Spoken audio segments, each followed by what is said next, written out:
We'll do the clap. 3, 2, 1. Welcome to the Hunters Hub. This is your host Fortwine, joined by co-host Pan. How you doing tonight? I'm doing great. I just saw Shang-Chi. Oh, the new Marvel movie. Yeah. Awesome. There's some primo monsters in that. Special guest Mitsuzuni. Mitsuzuni? Really? Or however the fuck you pronounce that guy. Really? Okay, I'll have to look. And Kieran. Okay, Kieran's fine because Kieran is outside of Monster Hunter, but Mitsuzune would be weird. So Sasha, how are you doing tonight? I'm doing pretty great as well. I've actually been watching all of the Marvel movies in cinematic order, so I just watched Thor: Dark World. So I'm also doing pretty great because of that. Oh, did you enjoy Dark World? I'm gonna die on the hill that the Thor movies are probably my favorite of the Marvel movies so far. I haven't seen Endgame, so I am like dipping my toes into a lot of these movies for the first time. But I think the Thor movies are like this perfect blend of space and fantasy. Like that's my ball game. That's what I want to watch. I'm falling asleep during Captain America. Oh, interesting. Those are my favorites. I've skipped the Iron Man ones because capitalism. I don't know. I'm not into it. Yeah, I win because money. Yeah, I don't. Yeah, I used to not like Batman because of that. I have taken a turn on Batman recently. I understand the character a bit more, that he's more than that. Money was thrust upon him, and he uses it in a way to help people rather than. But yeah, Iron Man, I win because money. Yeah, I'm not digging it. So that's where I'm at in the timeline order. Is I just finished Dark World, and then I've already seen Guardians of the Galaxy, but my daughter is really into Rocket and Groot, so we watched Volume 2. That was fun. Yeah, so that's where we're at. Yeah. I would say the Spider-Mans are my favorites, so I'm really excited about the Spider-Man coming out. Definitely. But Captain America would be my number 2, but that's fine if you don't like him. So Ace, welcome back. Back for good, hopefully. So might be intermittent. We'll see. Yeah. Might have more weekends that I'll have to take off, but for now my schedule is pretty nice. Yeah. And then Pan, you saw Shang-Chi, but today Andrea and I saw the movie related to today's topic. We saw Free Guy. Free Guy. I want to see that movie, so much. That movie looked like everything I would have wanted out of a movie when I was 15.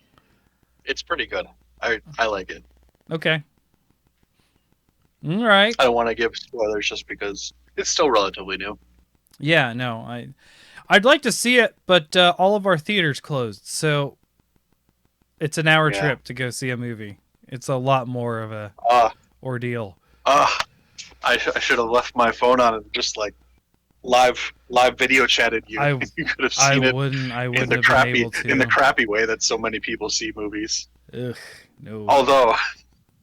Although you would have had to deal with the sounds of spaghetti all throughout, because directly behind Andrea and I was 3 teenagers, 2 guys, 1 girl, and one was a couple, and all throughout they were like sucking face and screwing around. And at one point, I think it was their friend, maybe just messing with them, just dropped a bag of Skittles on the floor. And so like at a pretty much a completely silent point, you just hear as all these Skittles go like cascading down the steps. I'm sure he's sick of their shit. Yeah. I mean, that's super rude. That is so. Oh man, I have never been in that situation, but that is so rude.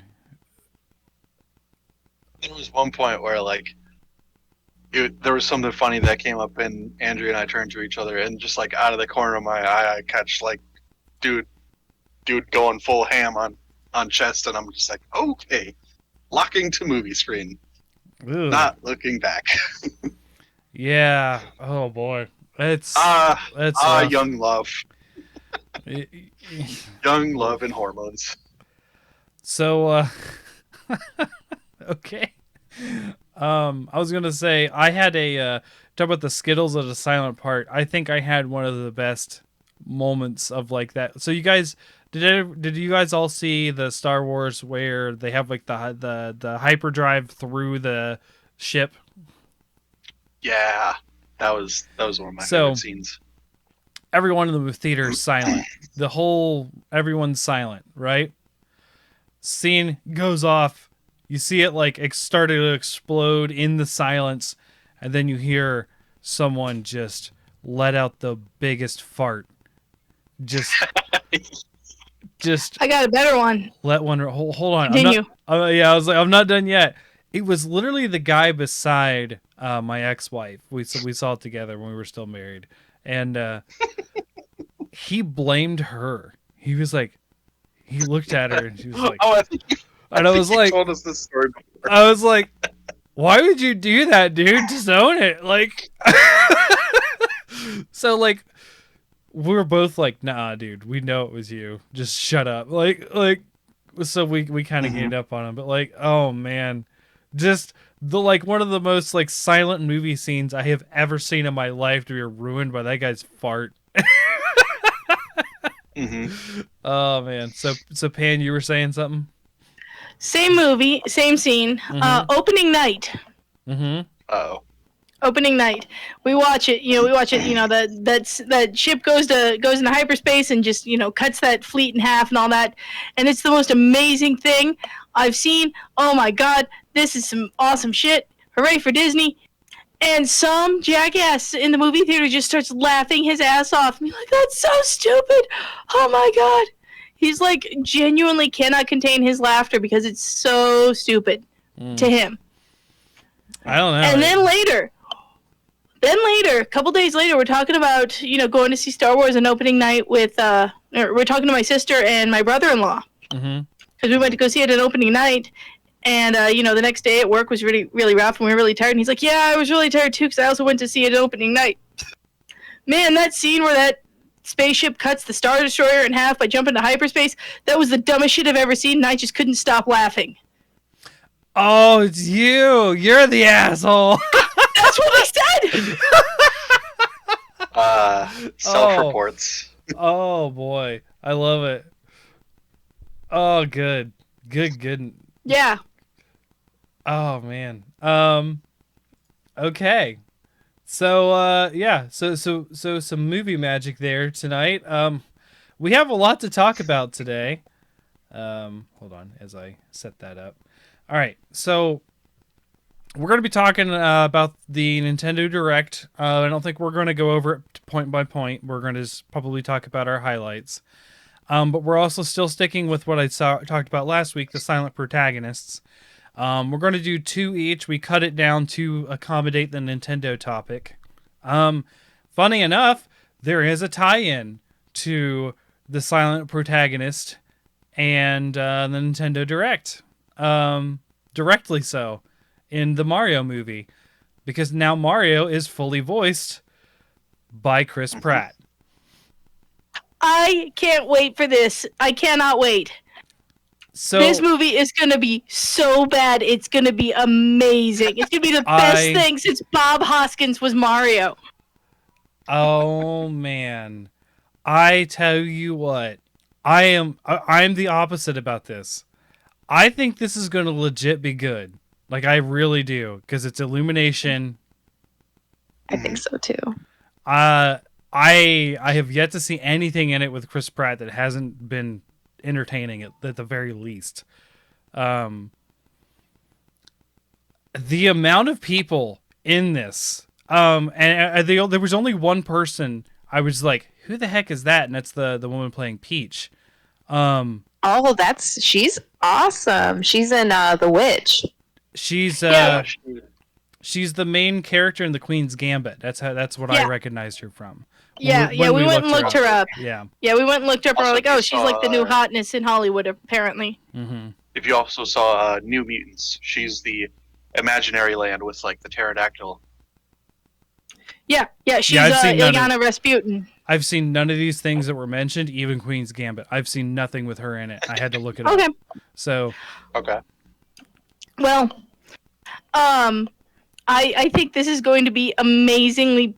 I don't know. It's going to be like a primo train wreck to watch, and I can't wait. I can't wait. I feel like it's got Guardians of the Galaxy energy. I think it's going to be really good. Yeah. I hope it is. I hope it is. But you know what? Worst case scenario, we still have this, we still have something that's like God tier, like Bob Hoskins being Mario. Yeah. Fair. I really wanted John Leguizamo to reprise his role as Luigi. Me too. I really wanted that. Getting the Always Sunny guy, I don't know his name. I've seen him in stuff. Charlie Day. Yeah, Charlie Day. Getting him, I think that's a good solid hit. He was really funny. I haven't seen a lot of Always Sunny, but he was really funny in the one with the Jaegers versus the Kaiju. Pacific Rim. Yeah. Oh shit, he was in that. Yeah, he's the one of the Horrible scientists. Bosses was funny too. Horrible Bosses was great. Yes. I didn't know he was in Pacific Rim. I love that movie. He's one of the scientists, the funny one. Jack Black is going to be, I think, excellent as always. Yeah, I'm really curious if he's just going to go if he's going to do a voice or if he's just going to go 100% crazy Jack Black for Bowser. See, the thing is with Jack Black, and I will die on this hill. Jack Black is an amazing artist, and it's such a shame that pot has cooked his brains. Like he has smoked so much weed that he's lost way too many brain cells to weed. And it's such a shame, but because he is I've seen him live. I've seen Tenacious D live. He's an amazing vocalist. Oh yeah. He's insanely creative. He's hilarious. I don't care. I don't care what people think. He's funny as shit. Hi, Kitty. And he can do some legitimate acting. Oh yeah. He's great in a lot of stuff. I also respect that everybody had their headshots for that thing, and Jack Black just looked like his wife combed his hair and he took a selfie. Yeah, like Chris Pratt, it was like a legit headshot for like a resume kind of thing. And the lady, she looked like she purposely made herself look like Peach for that picture. Pretty much, yeah. It was some really professional looking stuff, and then Jack Black rolls out of bed and brushes his hair. I love it. The one that I'm most excited about after all this casting stuff was Keegan-Michael Key as Toad. I really want to see some of that Aaron Hansen energy on Toad. Oh yeah. Aces know what I'm talking about. If you're unfamiliar audience with Game Grumps, Aaron Hansen does a wonderful and hilarious Toad. Especially the Mario Galaxy. Like the first episode of their Mario Galaxy playthrough is just hilarious. The way he just starts talking like Toad, but also starts cussing the crap out of everything. It was just hilarious. I am excited for this movie. That is something that was revealed in the direct. So Sasha, being not the Nintendo fan here, is there anything that you saw that caught your eye that you'd like to talk about, or are you just along for the ride today? Along for the ride today. I'm gonna revel in all of your excitement. Okay. So I guess the first thing that we should talk about was the first thing that the Nintendo Direct led with, which is Sunbreak. Motherfucking called it. Fall announcement. I didn't call it. I had zero expectations. I saw whatever this map was, and I was like, "Is this a Castlevania 3D? What is this?" And then, that's what I thought too for a second. And then you see the dragon. Of course, you see Capcom Presents. I actually looked away and I missed the Rathalos. So I didn't see Rathalos anywhere. I saw Rathalos and I just like lost it right there. I was like, oh! I saw the Capcom Presents though, and I was like, okay, I don't know where they're going with this, but okay. It took me rewatching it to realize it was Rathalos, but so I love it. This is the greatest subtitle to any game ever. Sunbreak. I've been calling it Sunbreaker. Wait. It's not Sunbreaker? No, it's Sunbreak. Damn it!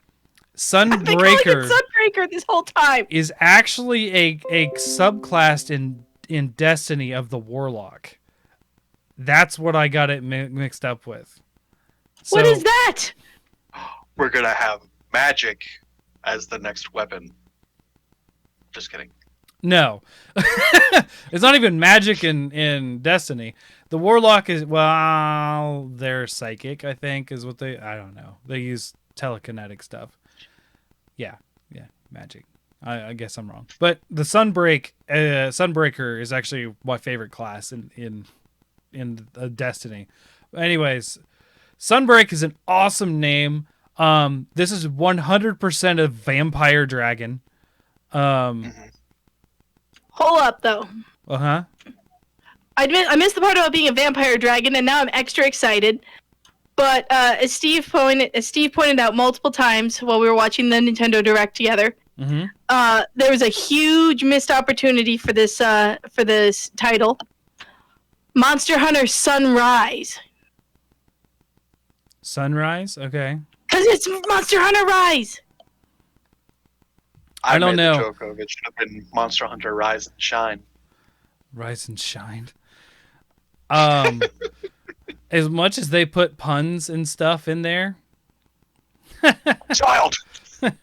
As much as they like puns, they don't often do that in the titles, I don't think. I don't know. I love Sunbreak. That was such a good title. And to me, this 100% looks like a vampiric dragon. Mm-hmm.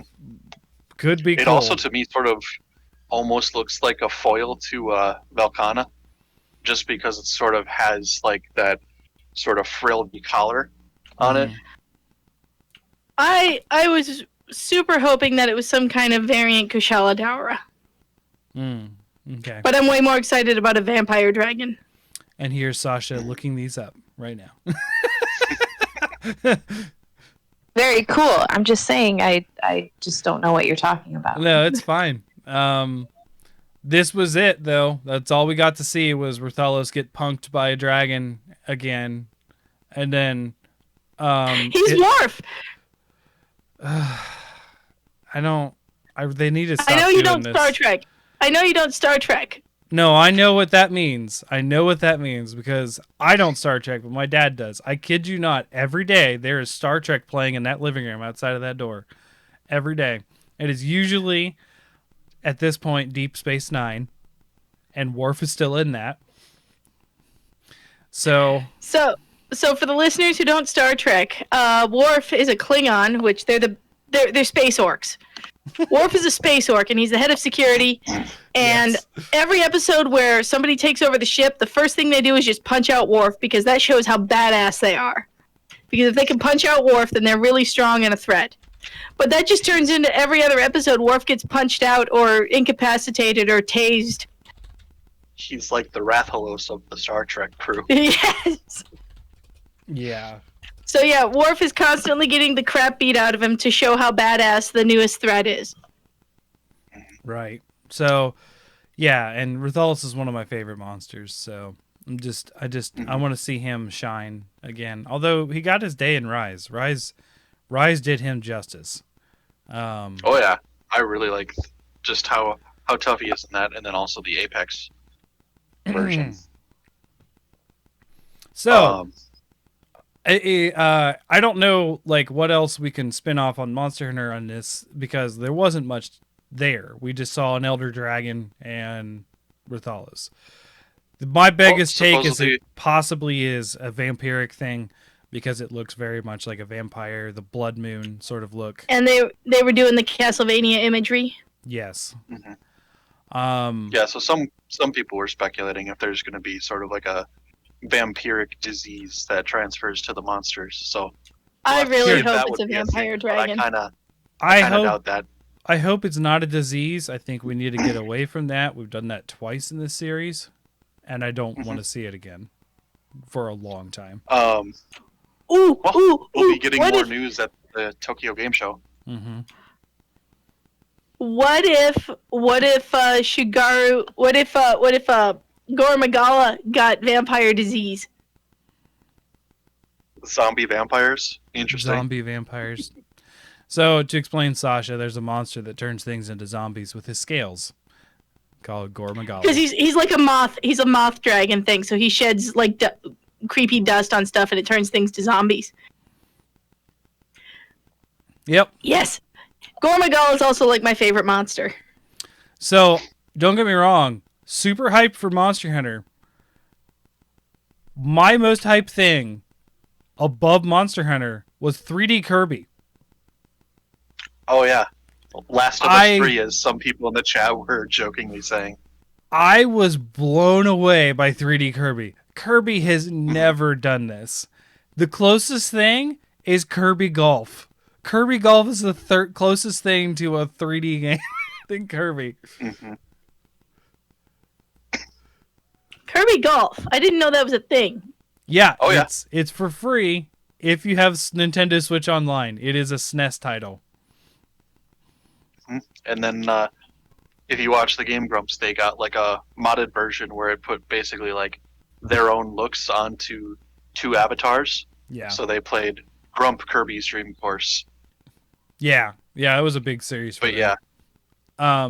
I really liked a lot of the new animations because like I've played some Kirby in the past. I think I only did Nightmare in Dreamland on Game Boy Advance.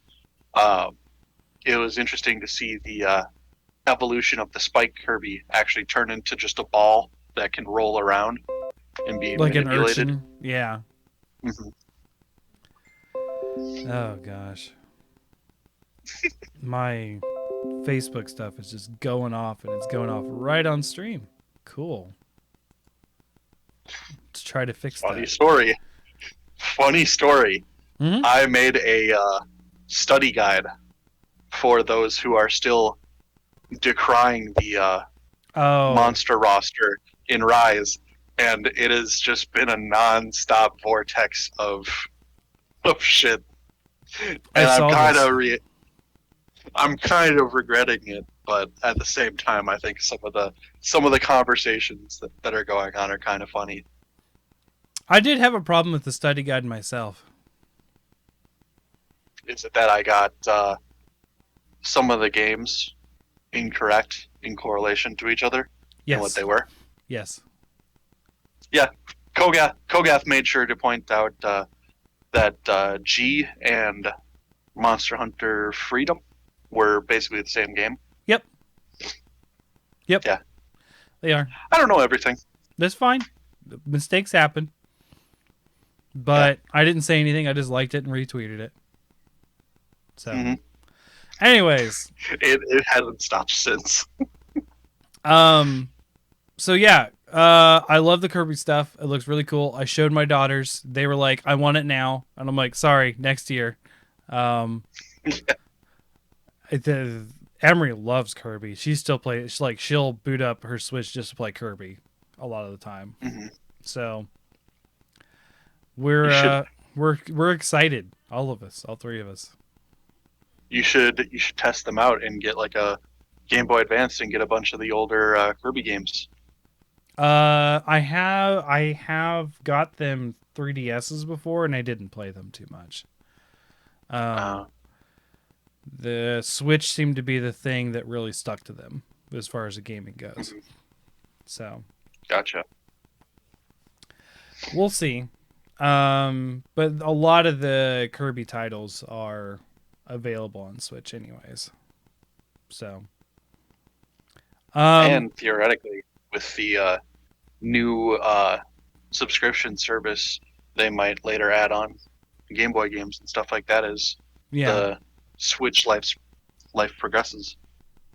Yeah. Now we're getting for an extra fee Sega games and Nintendo 64 games. I thought the Sega one was a little interesting. Did you see my boy on there? Yeah, I immediately. Oh, there's Flipper. Pan. There's Pan. Echo. Echo. Dolphin. That's right. I get them confused all the time. Flipper. Flipper was TV show. Echo was video game. Yeah, I saw Echo. Of course, they got some iconic N64 games like Ocarina of Time, Star Fox, and that kind of stuff. I will probably do this. I want to see what else offers with it. But I would like to play Star Fox again without paying $60. So, right. I've been bitching and moaning for years that they need to get older titles on the Switch. So I feel hypocritical if I don't do this. Fair. Fair. Well, see, Rich from Review Tech USA is kind of critical of it because he argues that they should already be on there.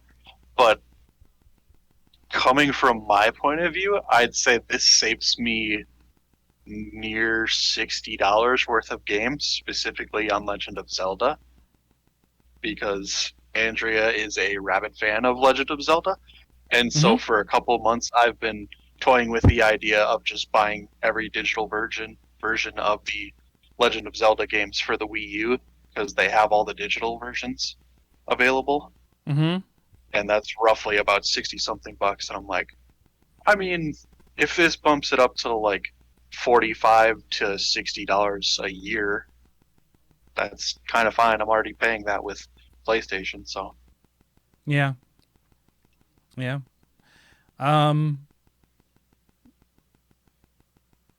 they'd honestly have to make it pretty expensive for me to not do it. Yeah. I mean, $20 a month for a single person is great. Yeah, and like 60 60 years, 60 a year over 12 months, that's $5 a month. Mm-hmm. Like, yeah.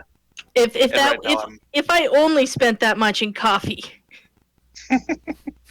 Yeah, right now I've got us on the family plan, which is roughly about 35. So yeah, I've got a family plan as well for me and the girls. Which Yup. I like the family plan stuff. I would say because I just had to, like I said last time, replace a Switch, because this one here stopped charging. I got it to charge a couple more times, so I was able to not make it the main Switch. So now Emery's main Switch is my old one. Finally. So Kirby, Bayonetta. I don't know if you guys are super excited about Bayonetta. I'm going to be getting it. I like Bayonetta. I suck at it. I really suck at it, but I'll be getting it. My husband is a huge fan of Devil May Cry and hack and slash style games. So let me ask you a quick question, or if Steve's around, maybe he's watching. Does that include No More Heroes? Because I'm having a problem fitting No More Heroes in a category, and it feels like it should be in a hack and slash, like Bayonetta. I don't think he's played it. He said, he just said he's never played it. Okay. But he's played a lot of Devil May Cry. It's weird because it's a lot more rudimentary than games like this. You're not as mobile, is the problem. I don't know. Anyways, so Bayonetta 3 was a pretty funny reveal with the whole like the police puppy dog thing. There was like this I don't know who was in that suit or if it was just a robot, but then the moment the big monster tries to slash into it, and then it goes into witch time, and you're like, oh yeah, this is Bayonetta. I knew that was coming. I don't really care for the Splatoon announcement. I like Splatoon fine enough. It's okay. There was something else that I was like, oh yeah, there's like a card game. Oh, Project Triangle, the Octopath thing. The Octopath people, Project Triangle. I'm really super excited about that. Yeah, it looks like a not Fire Emblem. Yeah, except I'm hoping they do some really cool things with it, because Octopath did a ton of cool things with JRPGs. Almost so much that I want to replay it, and I never replay a JRPG. I have, other than the couple times I played through Final Fantasy VII when I used to like it. I no longer like it. Yeah. Honestly, Kirby, Bayonetta, and Monster Hunter were the big things, and the movie, of course, the Mario movie, were the big things for the Direct for me. My husband thought he was watching some kind of like elaborate joke from Nintendo when that announcement happened. Which one? The announcement for the cast of the Mario movie. Oh, yeah, I bet a lot of people did. I would have preferred to use Charles Martinet for Mario, because I mean the guy's been doing it for so long. People are going to associate Mario with that voice. And while I wish this wasn't the case, I understand why it happened, because he's not sellable to the big wigs at movie industry versus Chris Pratt. I wonder if he's going to be like Grandpa Mario or something. They said he's going to be many additional voices. I also love that we got Donkey Kong as a voice. Oh, yeah. Seth Rogen. And if you guys missed the extra cast that they talked about, we have someone as Cranky Kong. Cranky Kong makes an appearance. Oh, God, yeah. Who was that? I remember looking him up. He's a Saturday Night Live guy. Is it Fred Armisen? Yes. Yeah. Yeah, that guy.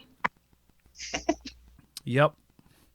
So, is there, so Ace, is there anything else that you wanted to talk about from the Direct? I mean, it was cool. I liked it. It was a wonderful Direct for me. My interest is still sort of peaked for Metroid Dread, just because it looks pretty interesting. I forgot they talked about Dread, but Dread is already known. It's coming out in a month. Like, yeah. Yeah. We were sold on that when it was the moment it was announced. Right. So. Yeah. No, I'm totally down. I forgot they even showed Dread. I have it fully pre-ordered. It, already getting it. Okay. So Dread. Can't believe I missed that. Then Kirby definitely has some nostalgia vibes going for it. So that's another high one. But I don't know. It was Monster Hunter gave me a real high, and then it just sort of slowly petered off from there. It would. I was almost tempted to tune off from just that, but I was like, no, I should continue and watch the rest of this. I should note, so we this happened on Thursday, and Thursday nights we do a board game night at the local card shop, and we had got there early to eat dinner because I knew it was happening at 6. So my brother and I were eating. So I set up my phone against his bag, and it was my brother, myself, my friend Bobby, and my friend Trevor. All the four of us huddled around my phone watching this as it started. And then Bobby, who's a very talkative person, and Pan has played Monster Hunter with him. He's in our Discord. Was like, he was like, what's this? He was like talking a bunch. I was like, shut up, Bobby. It's Monster Hunter. It's more important than whatever you're saying. Shut up. like, oh man, it was funny. But yeah, so like, it was just like, it was a weird way to watch a Direct for me, because I'm used to like at home watching it on the TV kind of thing. Because I usually like to watch these things live. And yeah, it was just the four of us huddled around a cell phone on a table. Yeah, so I somehow missed the memo that a Direct was coming, or Nintendo just dropped the Direct on us like they do sometimes. I don't know which one it was. I think it was the day before they announced it. It was like very small window. Okay. All right, yeah, so they just dropped it on us like they do sometimes. Okay, yeah, I didn't know. But yeah, I just got home from work, and I saw all these messages from my husband as I'm walking out, oh my god, Chris Pratt's gonna be Mario. I'm like, what the fuck is he talking about? Chris Pratt is Mario. Yeah. Yeah, he's. I just had this like all these weird out of context texts. And I'm like, was there a Nintendo Direct or something that I missed? And he's like, yeah, we're watching it when you get home. Hmm. He didn't tell me about the Monster Hunter news, although I had guessed it because I saw the Discord blowing up. Oh yeah. I guess it did a little bit. Yeah. So then, then I got home and we put on Toy Story upstairs for the kid, and then he just like got me cozy on the couch. He's like, "All right, watch this now." And then it starts with Monster Hunter, and then you're like, "Why didn't you tell me about this?" Well, I was like, "Oh, hey, guess there was a Monster Hunter thing. Awesome! Oh my god! Oh my god! Oh my god! I love that dragon! Oh my god! Yes! Yeah. I can't wait to kill it." Yep, that is us as hunters. I love it. Let's kill it. So a continuation of what we were talking about last week a little bit for Sasha. I already had Dragon Age Origins on my PC, and I already had it from Good Old Games, so I didn't have to buy it. But it's not number 2 and 3 are not available on GOG. They're only available on either Steam or Origin, and I hate both. So we're gonna wait. Do you have an Xbox? No, I might play it on my PlayStation though, because they are available on PlayStation. Yeah, just go get a used copy. Yeah, the used copy Ultimate of Inquisition, Edition, $10. Yeah. If I want to get number 2, I have to get it on PC though, because it's like PlayStation 3, and I don't want to have to bust that out. It's there. I can look at it right now, but I just don't want to bust it out. Like, so yeah, because I want to replay through 2 before I get to Inquisition. I know 2's a terrible one. I know we talked about it. I mean, it's enjoyable if you can tolerate the repetitiveness of the maps, but I like the story. Yeah. 2 is equally important as all of the others. So, is there anything else in the Direct that I missed that we haven't really touched on? Like, I think a lot of for a lot of listeners and us, Monster Hunter is the big high point, I would say, with some smattering of other announcements. They did imply that I guess DLC for Smash is coming to an end. Oh no, that's been known. Yeah, there's going to that's be been that. known. I didn't know that. Yeah, See? Sakurai is done. He has worked to the bone, and he has said that. The poor guy needs a break. I mean, the guy was sleeping in his office. They just cranked out Kirby. Yeah. Well, Smash. The poor guy was sleeping. Smash has been like a project of like love for him that just goes too far. The poor guy. Mm-hmm. A lot of people were speculating we were going to get the Smash character announcement. I thought it was funny that we got an announcement of the announcement. I was a little salty that we didn't get yet another apology for no Zelda news. I don't expect it anymore. Last time they had a direct, they're like, "Hey, I bet you're all waiting for some Legend of Zelda news. We're sorry, we don't have any news to give you. Our deepest apologies." Yeah. Love, Shigeru Miyamoto. Mm-hmm. So I was salty that we didn't get another apology. You were wanting another apology? Okay. Yeah, I thought it'd be funny. All right. Oh man, you're triggering some stuff in me, like akin to some of the Monster Hunter people saying that people who bought the base version of Rise should get a discount on the expansion. Yeah, it's called not buying the base game. I saw that. Yeah. The discount is not having to buy 2 games. Yeah. Why should we get a discount? I don't know. Why should I get a discount being one of the only few remaining Monster Hunter themed podcasts? I don't know. You hear us, Capcom? Why should you be against supporting a gaming company that like doesn't stab their customers in the back with loot crates and boxes and things like that and a pay to win model? God, it would be so easy to go full stupid with loot crates in Monster Hunter. So a little aside, we had an episode about Blizzard. Some more stuff happened. We talked a little bit about it on the show. Pan, you weren't here for that. I don't know if you saw, but I heard.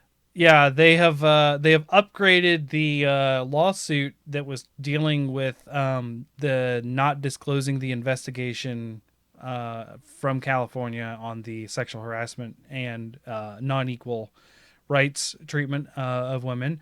They have escalated this to federal court, and while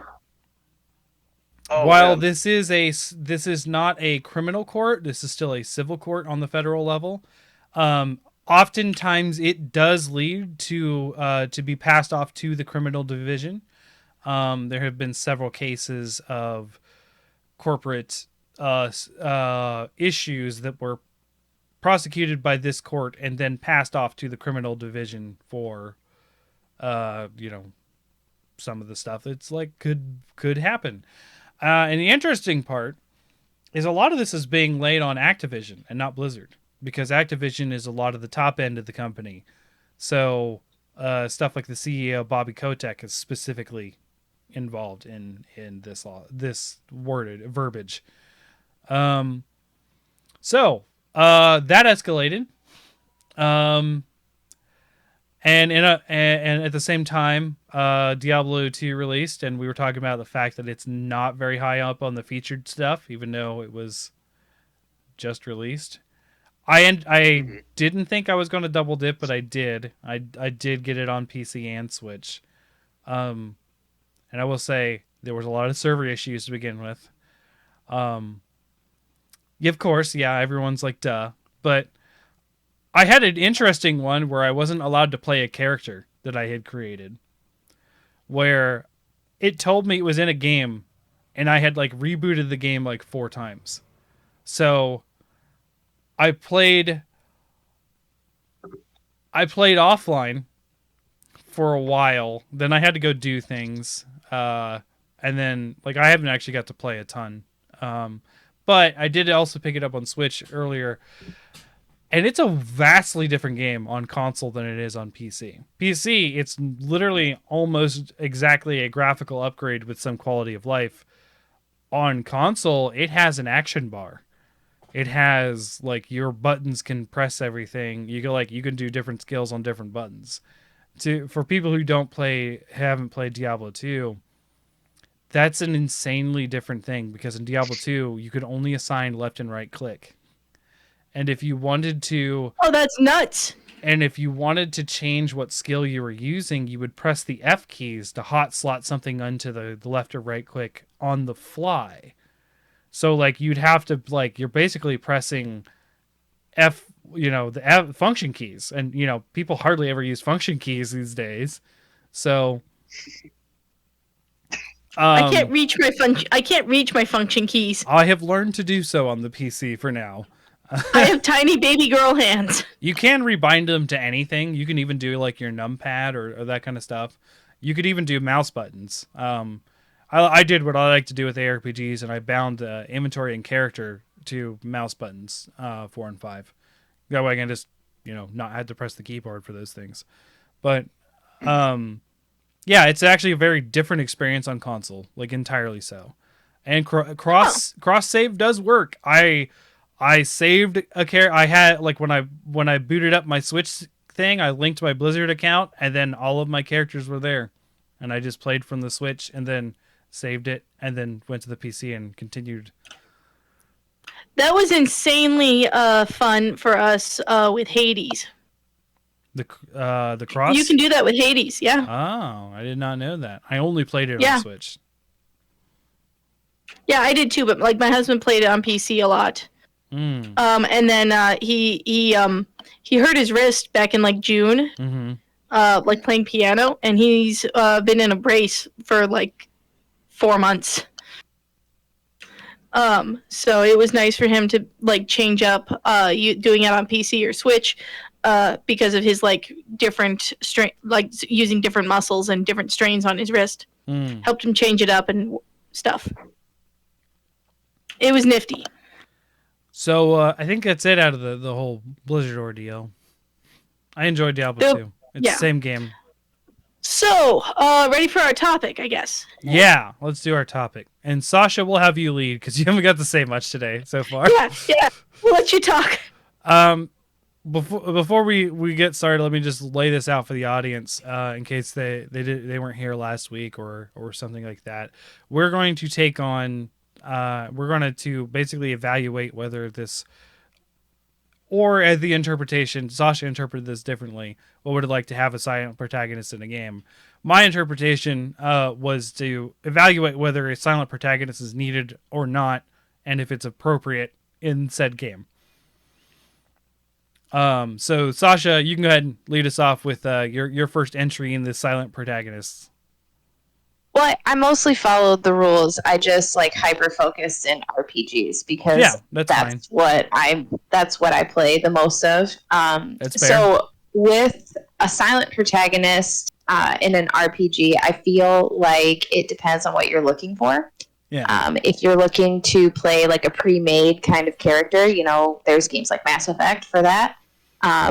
If you want to play a game where it doesn't really matter what your character's development is, shit just keeps happening to you, I think you have Elder Scrolls for that. Yeah. So for me, what I am looking for with my most preferred silent protagonist would be that there isn't a voice actor, but there's expansive dialogue options in your response. And then the NPCs are going to react to whatever you said. Certain dialogue isn't going to be an option based on how you developed your character. Mm-hmm. And I think that that's really tough to do if you have a pre-made voice actor. So my first argument, I guess, is the Fallout series and kind of the comparison between Fallout 3 and New Vegas with comparison to 4, which has a voice actor. Oh, okay. Yes. And almost all of your dialogue in Fallout 4 is, in my opinion, non-linear. It doesn't really matter what you've done with your character. You are going to have almost the same outcome no matter what. Versus in New Vegas, you can get through quite a bit of the game without even drawing a weapon if you built your character in a specific way. Sure. You can skip quite a bit of things in Fallout 3 if you've got the right charisma or science skill or med skill or whatever. So what I really dislike about Fallout 4 and the non-silent protagonist is that it really takes away from the ability to make it like an immersive RPG experience. You can't really be... I never feel like it's me or this character I've developed for myself, because no matter what, I've got this like bro woman voice, or I've got this like, I don't know, soldier boy kind of voice, and there's no real variation in that. And I feel like if I wasn't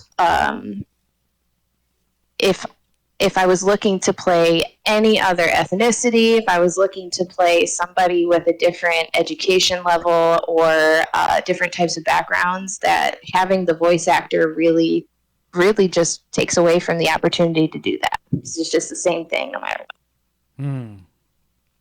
Yeah, it does make it more limited because they got to pay that guy per hour. And how many hours of dialogue you would imagine are in that game already without, branching dialogue stuff. Although they do that in Mass Effect. Different company, but... I don't think they do it well. I mean, you just have Paragon Shepard and you have Renegade Shepard and you have Fem Shep or P Shep, and they're not really like... You're just playing this pre-made character. You can be immersed in it. You can like decide like, okay, when I play this run through, I'm going to be really dedicated to the council, or I'm going to be really dedicated to the Quarians. But at the end of the day, you still are the same character no matter what run through. So for me, the replayability comes from, can I play this as a different character? Can I do this in a totally different way? It doesn't matter if you just play a different class effect and you're Paragon or Renegade. Sure. Okay. I unfortunately have never played Fallout 4. I did play 3, and you were silent in 3, but silent in the fact that you weren't voiced, but your character was not silent per se. Your character was actually speaking. In universe, yeah.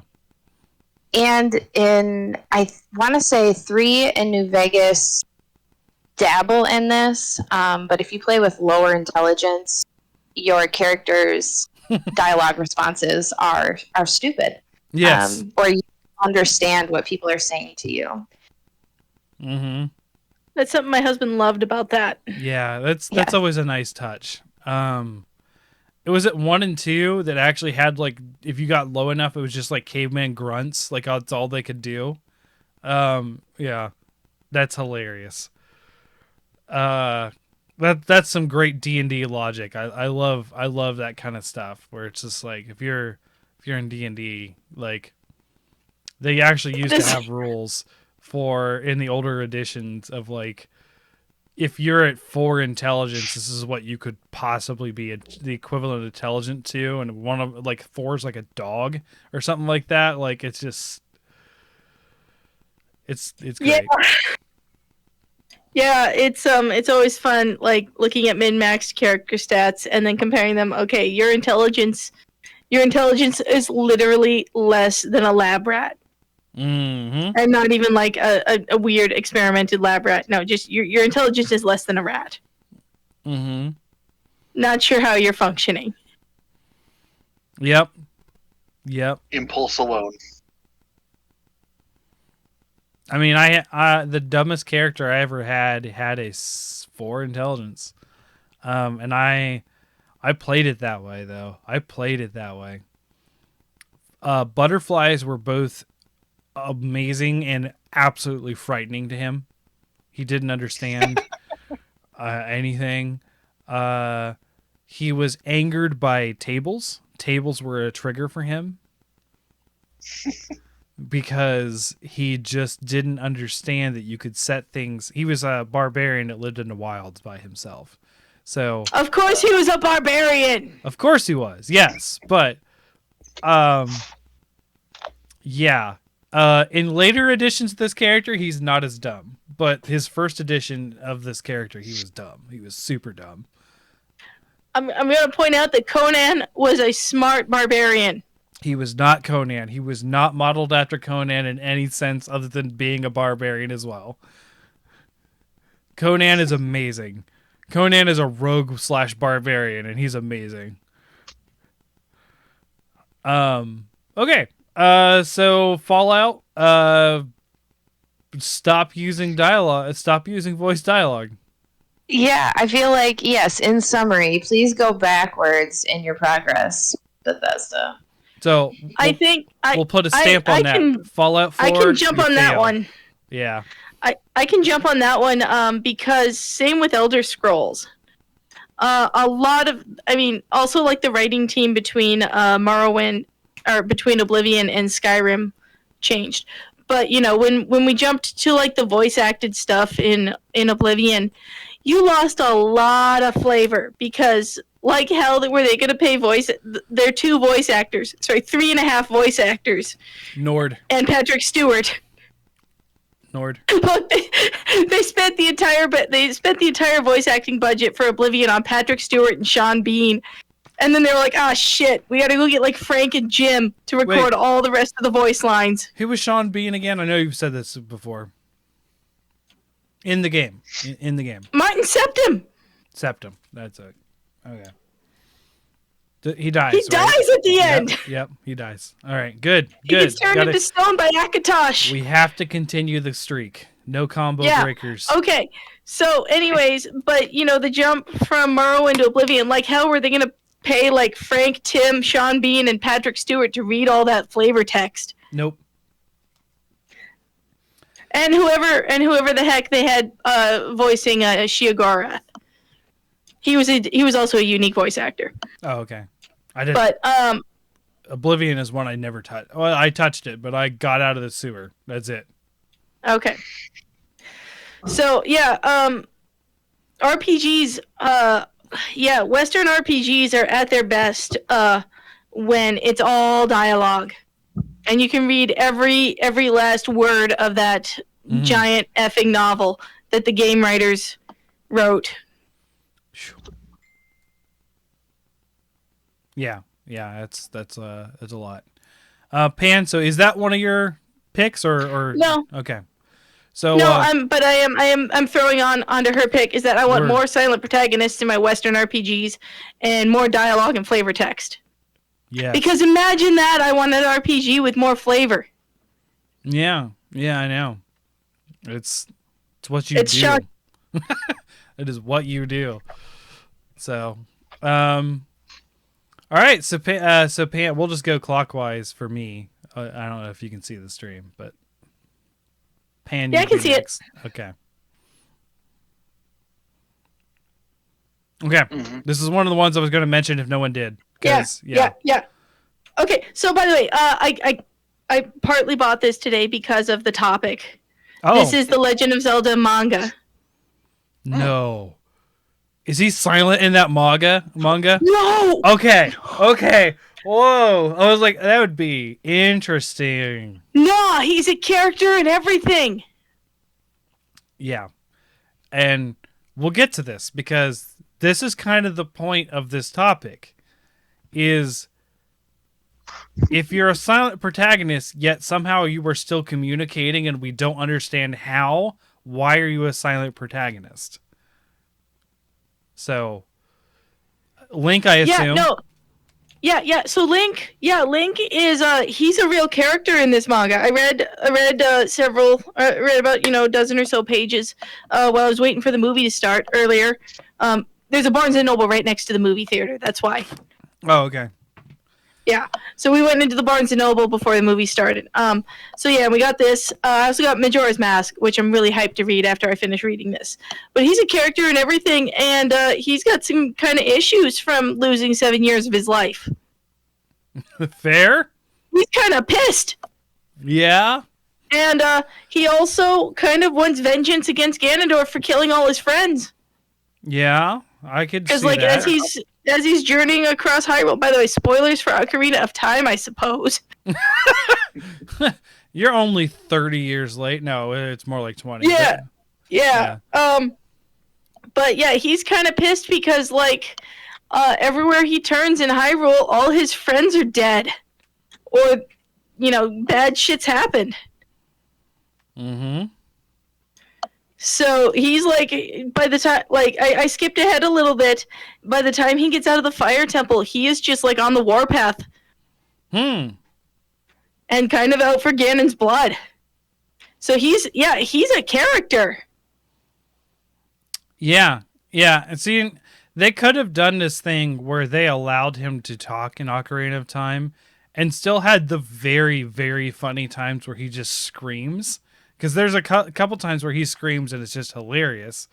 Especially when Princess Ruto is talking about getting married to him and he just takes a couple steps back and just runs and you hear the ah! Yeah, creepy fish girl wants him. Why do all the fish girls want Link? It's so weird.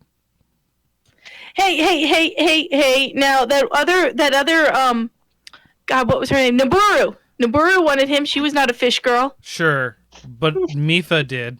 Mipha certainly did. Mipha, yep, yeah, Mipha. Damn, huh?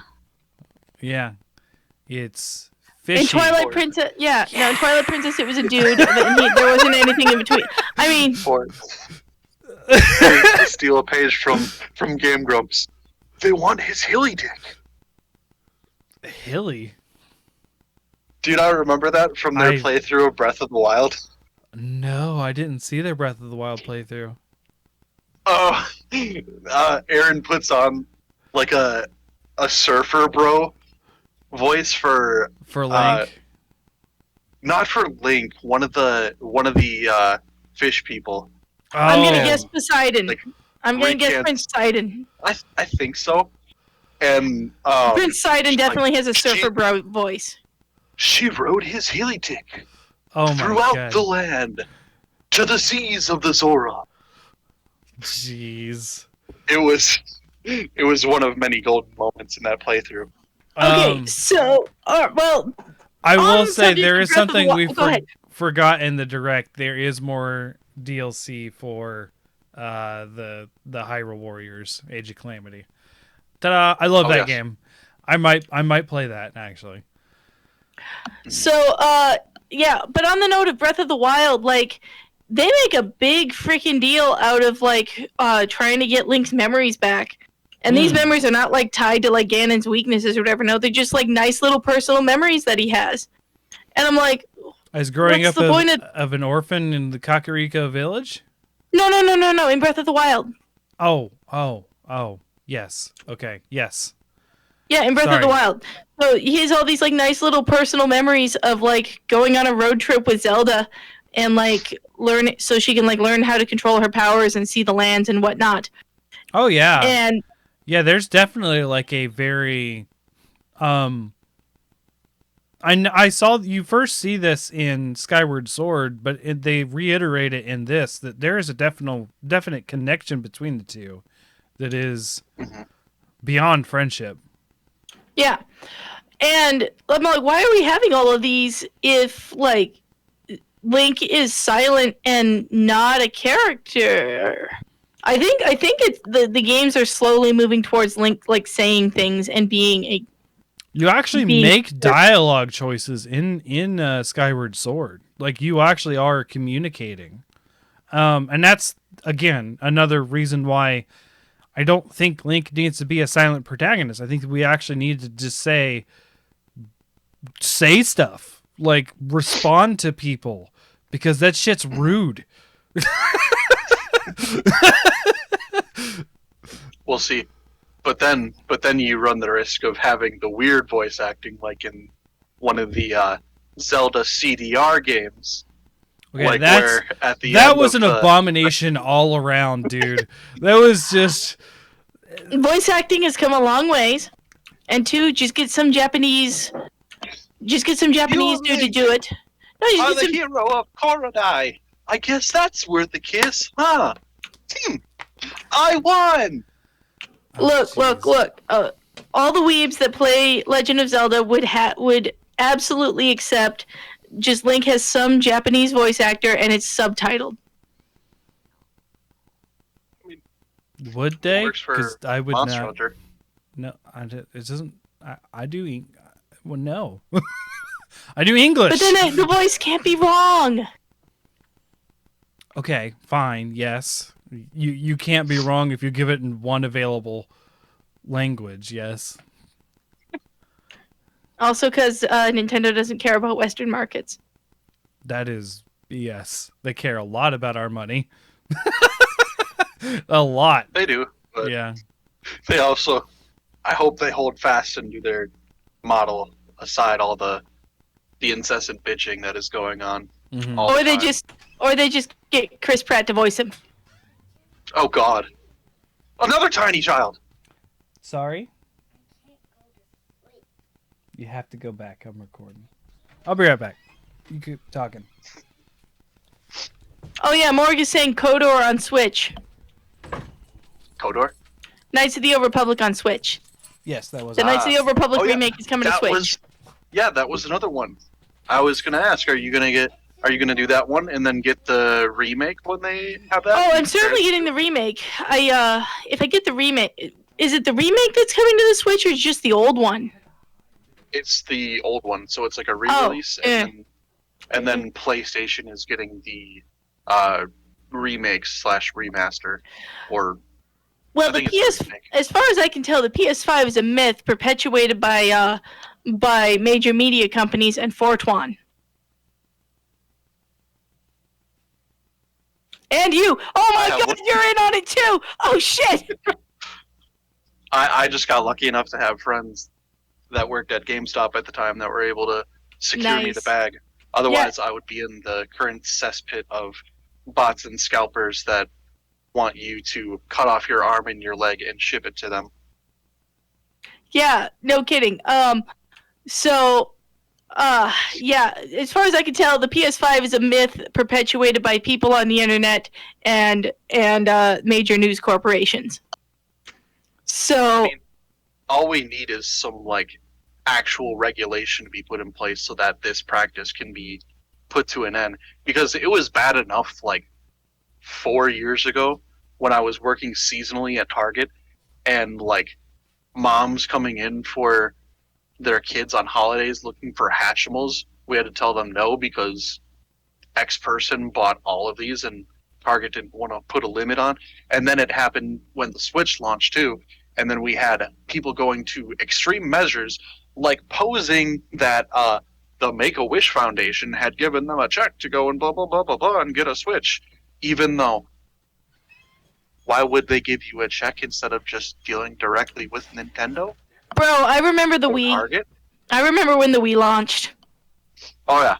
But, like, this... But we're a year out. We're a year out from the release. Right, and that speaks to, I would say, more of the problems that a lot of these retailers are causing by not upgrading their checkout systems. Because Walmart apparently shot down like 20 million requests. But like, what is Target doing? What is... Oh, well, I know what my local Best Buy is doing. I know what they're doing. The local Best Buy does not respond to any inquiries on PS5 availability unless you are physically in the store. Mm-hmm. I'd say that's fair. Okay, so that answers what we're talking about now. Yeah, PS5. we started bitching about PS5s when you were gone. Okay. Yeah, because she was saying the media PS5 and is a myth. Perpetuate the myth, and then I was just like, eh. The PS5 is a myth that is being perpetuated by people who are part of the conspiracy. But no, like I would say we just need either retailers or government to step in and someone take the stance that needs to be taken to shut this shit down. Because I would say if you're... Yeah, because like you're taking advantage of a new market, quote unquote, and gouging way higher than what should be allowed. If like, this was one thing... This is how you get the people that are coming after Blizzard to come after you if you do this to stocks.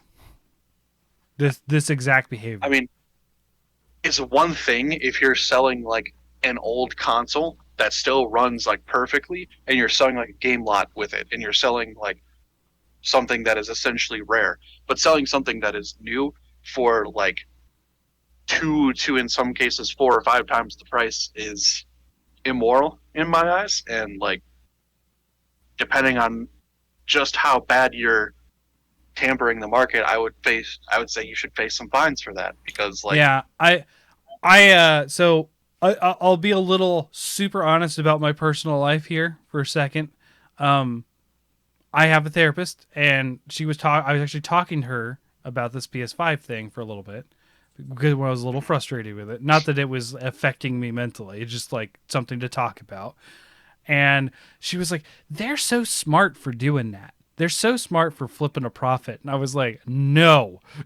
Like, this is the first time, like, she was like, you feel really strongly about this. I was like, that is not smart. That is, sure, a way to make money, but that's not very healthy for the market. It's not decent.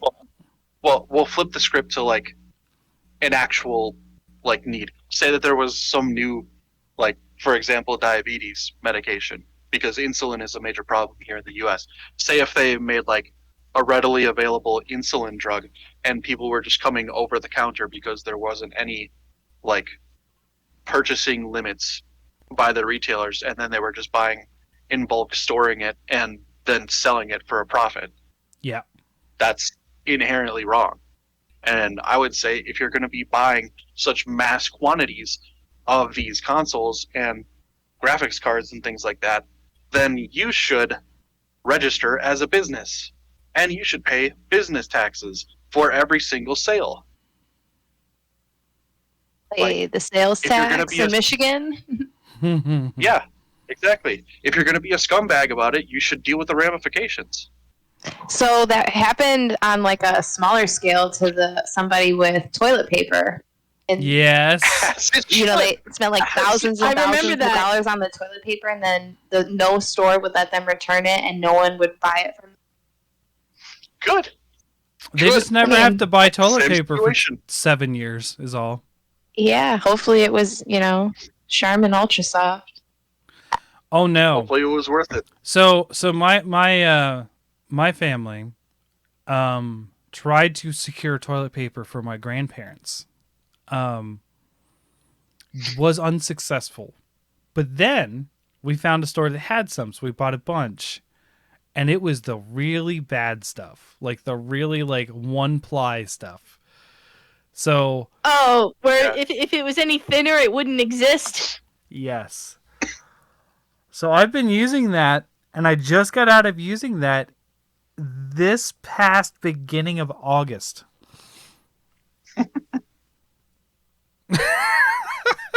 Oh shit!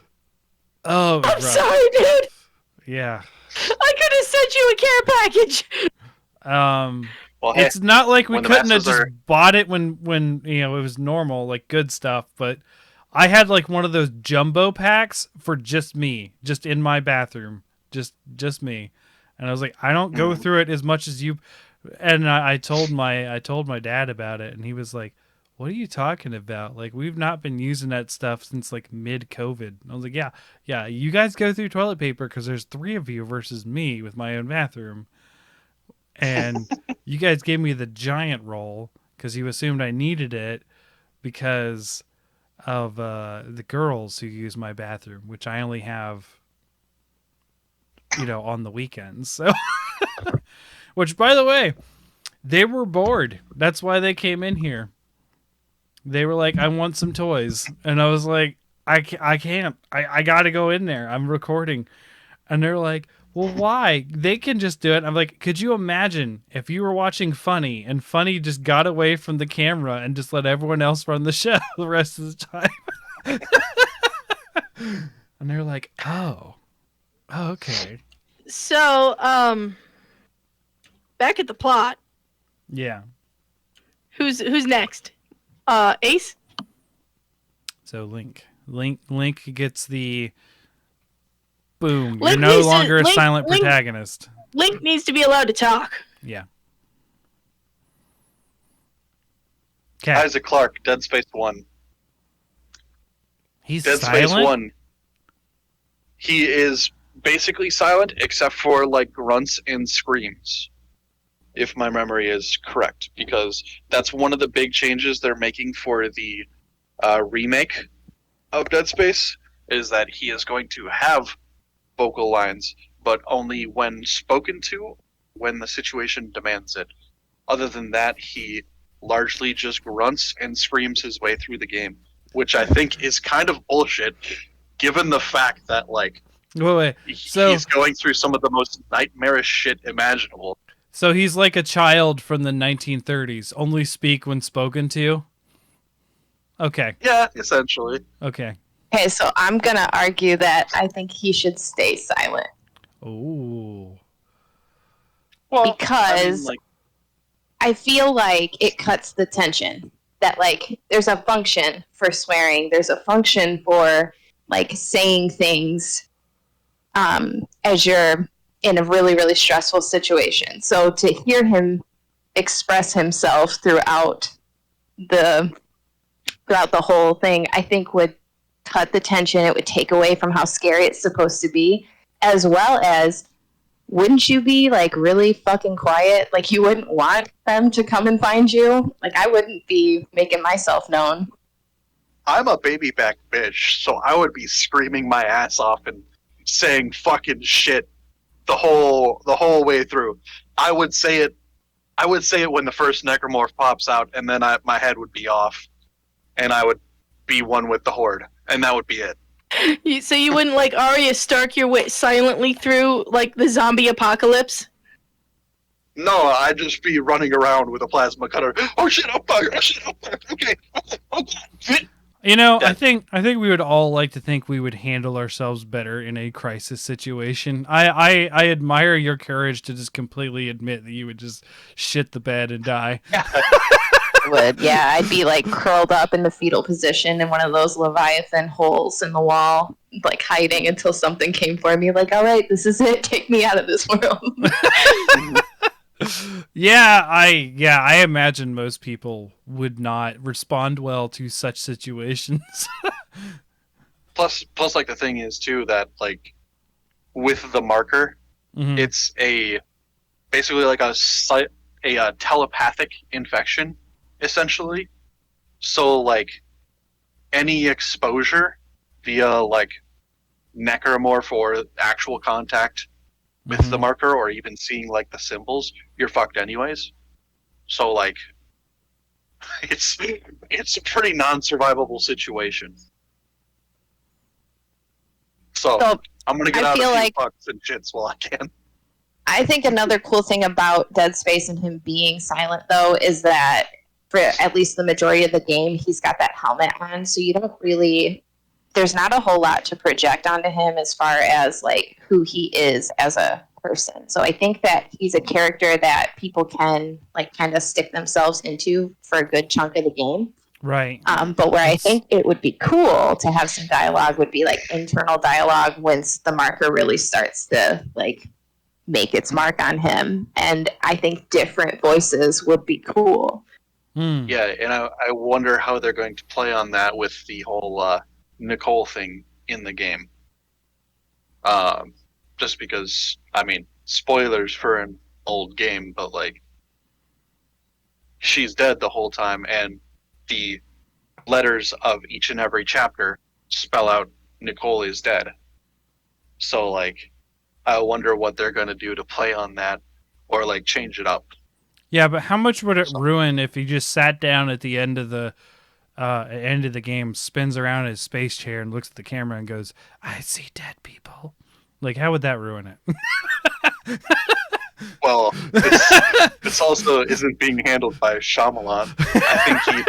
I think he'd more than likely spin around and be like, "You can buy the expansion with this loot box." Oh God, no! That's Dead Space 3. That's Dead Space 3. Well, given EA's history, they might get it out of the way first. See, this is why I didn't want to give money to Origin to get Dragon Age. Okay, but yeah, no, it was a good suggestion. I considered getting Inquisition on PS4. It's just number 2. Number 2 is the odd one out.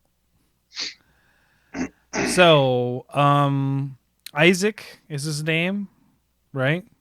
Isaac Clarke. Isaac Clarke from Dead Space.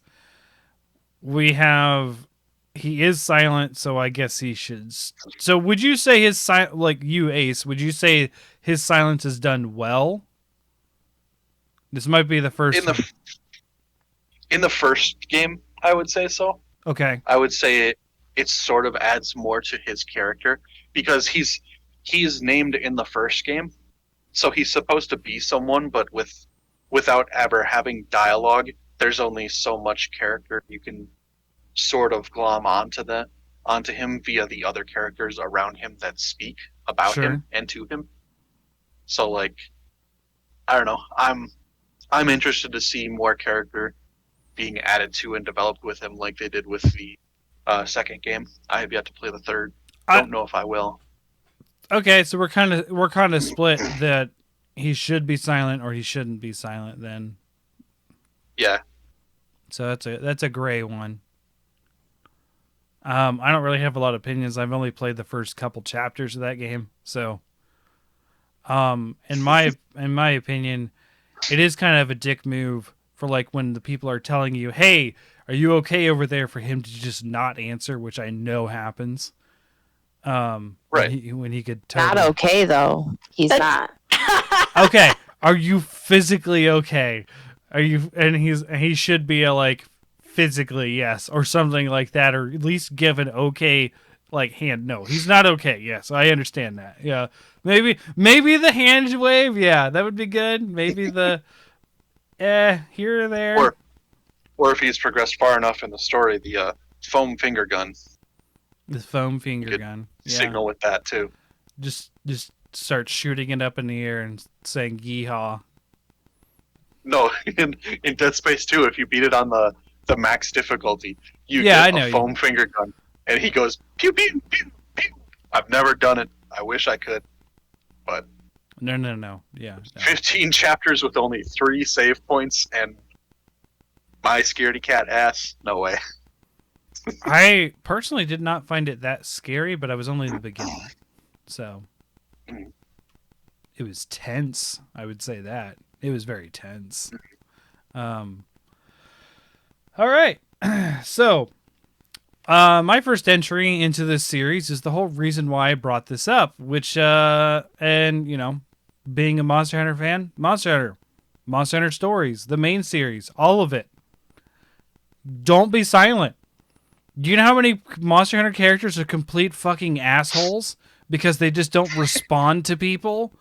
Like, and then they do this thing that they're like, some side character speaks for them. Like, what's his name in Stories 2? I keep wanting to call him Naruto. It's Nabaru, yeah, the cat that speaks for him. Which, by the way, the cats normally just speak cat, so now this one can speak English, so your silent protagonist continue to be a total dickwad and not answer people. Nabaru and the other cats, at least in the first game, were experimented on. Yeah. I don't know if that expands to all the other cats that appear then in the sequel, like Sarge or whatever, and Sukino, but... They all have a past, so it could be inferred. Either way, I'm saying they are making speaking parts for things that are normally not able to speak common / English and or Japanese if you're playing in Japanese. And then you're giving a person who should very well be able to speak and does clearly understand the language that people are speaking. And I will say the moment this topic came to mind is there's a point in Stories 2, and I don't care if this is a spoiler or not because it's terrible, where you're trying to figure out whether you want to continue to try to raise Ratha or not because he has just fucked up a windmill. And you're like, oh no, he wasn't supposed to do that. And basically, Sasha, to explain the plot a little bit to you, you're trying to take care of this dragon, and if you don't, the world ends. Everyone thinks he's the world ender. And you're like, okay, don't go into like super awesome mode and kill everybody. Just be my friend kind of deal. And then he accidentally like takes out a windmill and trying to chase and fight something. And then people get mad at him and like... He gets his 24 kill streak and calls him the nuke. Yes, basically. So there's a point in which they're like, well, what are you going to do? And they keep calling you, I don't remember what they call you, your character, because they don't call you whatever you name them, but like, whatever you're going to do, writer or something like that. And they're like, what are you going to do? What are you going to do? And then he just turns around and just starts walking. And even the character that speaks for you, Nabaru, is like, where are you going? What's happening? What do you, like, basically, why aren't you answering? And it was so infuriating to me that at that point, I just forego any idea of what the best armor was in the game. It had to have a full helm, because if I was going to be an asshole, I wasn't even going to have facial expressions to people. I just wasn't going to do it. So I wore full helm mode, and every time people would talk to him, just nothing. This is my face right here. You can see through the slits of my helmet what my reaction is going to be, which is nothing. And Monster Hunter does this in World as well, where, you know, the handler, which is your sort of like pseudo research partner, to explain, Sasha, is talking to you constantly, and you're like, that's it. That's the amount of response you give is just head shakes, like emphatic head shakes. And it's just like, how do people just not consider you the biggest dick in the world because you just won't answer people? Like, it's so infuriating to me. Now, there's a way to handle a silent protagonist, as in they just don't care and they are a jerk, right? Like, and that'll be my number 2 that I'll talk about. It's an example of what I feel is a good silent protagonist that shouldn't have had a speaking part. Because they gave like 1 to him. But anyways, I'll get to that later. But like in this one, like, give like the dialogue box even it doesn't have to be branching dialogue from an RPG. Just like a simple, I know what I need to do. Like, that would have been sufficient enough. Or, hey, handler, please don't walk over there, because every time you get over there, you dumb idiot, something attacks you. Stop it. I mean, more to the point too, like in both the story games, at the very end of the game, your character just says Ratha. Yeah. They can speak. Emotional point. Yeah, they just... So they can speak, they just choose not to? Yes, which makes them even reason. Bigger assholes. like, I mean, again, scary point, spoilers for stories too, but when Guardian Ratha becomes some tremor food, if I was a little kid, I would have been freaking the fuck out. Because, like, holy shit, that was very shocking to me. Oh, yeah. Big monster tries to eat you out of nowhere. Yeah, just erupts from the ground. Yeah. Yep. Yeah, I mean... Well, like Guardian Ratha is sacrificed near the end of the game. Yeah. Where, like, he's just in a munch party. Yes. I was jaw dropped at that moment, and I was like, how could the character into this? Yeah. How are they getting out of this one? Next time on Monster Hunter Stories 2. Are you not saying anything to your grandfather's Monstie just being minced? Yeah. Yep. So yeah. Monster Hunter, you need to start talking. Like, now. So, unapproved on Silent Protagonist. So Sasha, what's your second one? All right. So I was thinking of Borderlands here as another RPG that I would like to I think that the protagonist should not be silent. Now, I have not played Borderlands 3, so I don't know if they've changed the formula or not. But my experience in Borderlands 1 and 2 is that you've got like popping head dialogue of whoever is invading and talking to you at any given time, but the person you're playing doesn't answer. And yeah, for a game, I think that's the same in 3. I have played a little bit of 3. I think for a game that is known for its comedic writing, and they do a disservice to their characters to not have responses. And I almost think it's weird for them to be, at least to me, it seems like they're in your head or you're wearing some kind of an earpiece, right? Yeah. And in the first one, that like computer woman thing, whatever, that keeps coming to guide you through the main quest, she's in your head. Why do you not answer her? She already knows your butt. She's read your mind. Then, like, I don't know. I just feel like all the characters in the playable characters in Borderlands 1, they're not the playable characters in 2, but they're characters that are going to guide your character through the main storyline, but they're fully fleshed out characters. They all have like distinct personalities, and I think they missed out on that as having their characters respond in the first game. And the game is short enough that they could have had that dialogue recorded for each one of the characters. Right, and they could have put some serious like comedic responses in there too. You couldn't you wouldn't have to have like someone like Claptrap carry all the comedic weight, or some other character. Jack, I found, was a very charismatic character, and you're not playing him. Mm-hmm. And I played the Telltale Borderlands game, which your character Reese is not a silent protagonist. He responds, and so I feel like that's an example of where the Borderlands world and the writing is doable. Yeah. I would have liked to see that in the game that I'm spending like 40 or 60 hours in, not 10. Mm-hmm. Fair. All right, so Borderlands, get to talking, because that stuff's funny.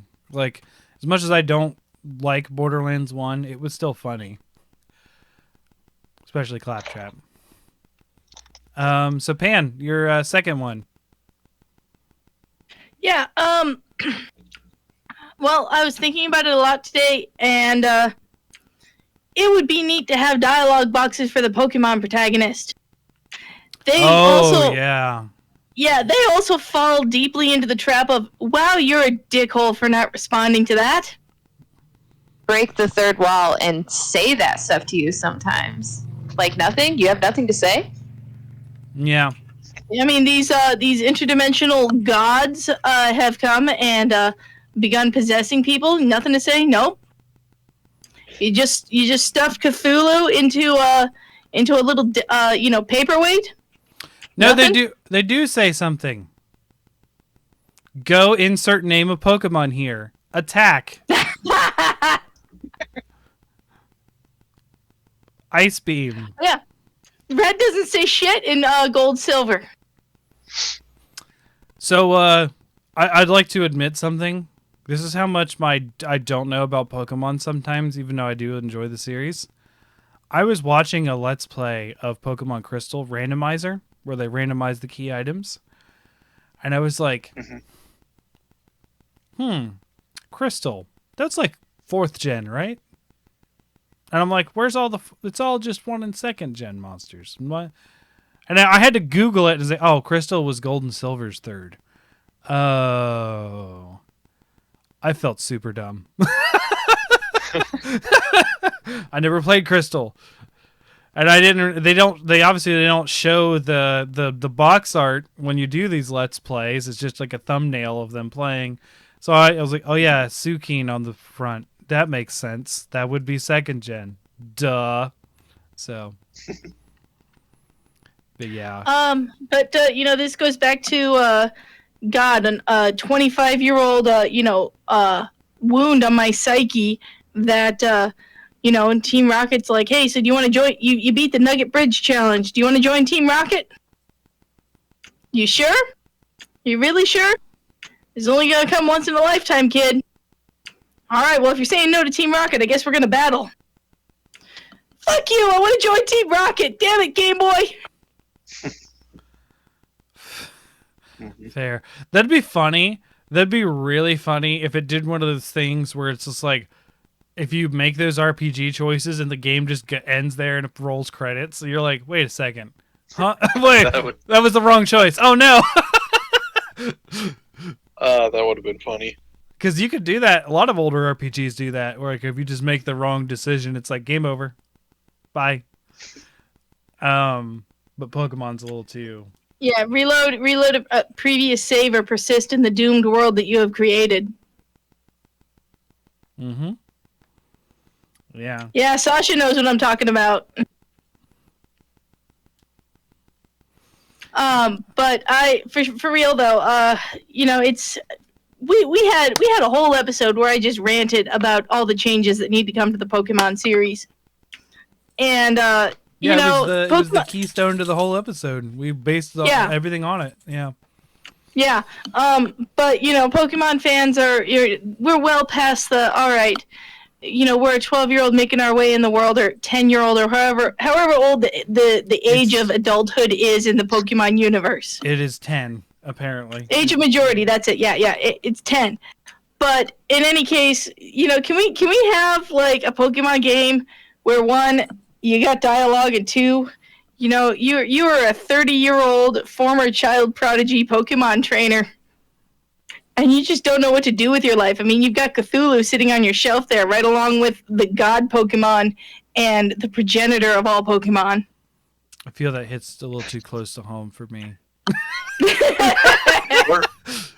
or just make it like a action adventure game where like you're just living your life with your Pokemon, and you're like working whatever menial job with them, and then some disaster happens and you have to like help people and save people or something like that, or like go on an adventure with them.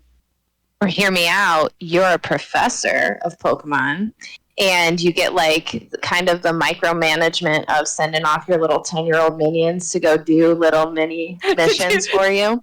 Your research, it's, you know, instead of undergrads, you get 10-year-olds. But that could also turn into a very dark game. That's an interesting one. All the Pokemon to turn them into Pokemon candies.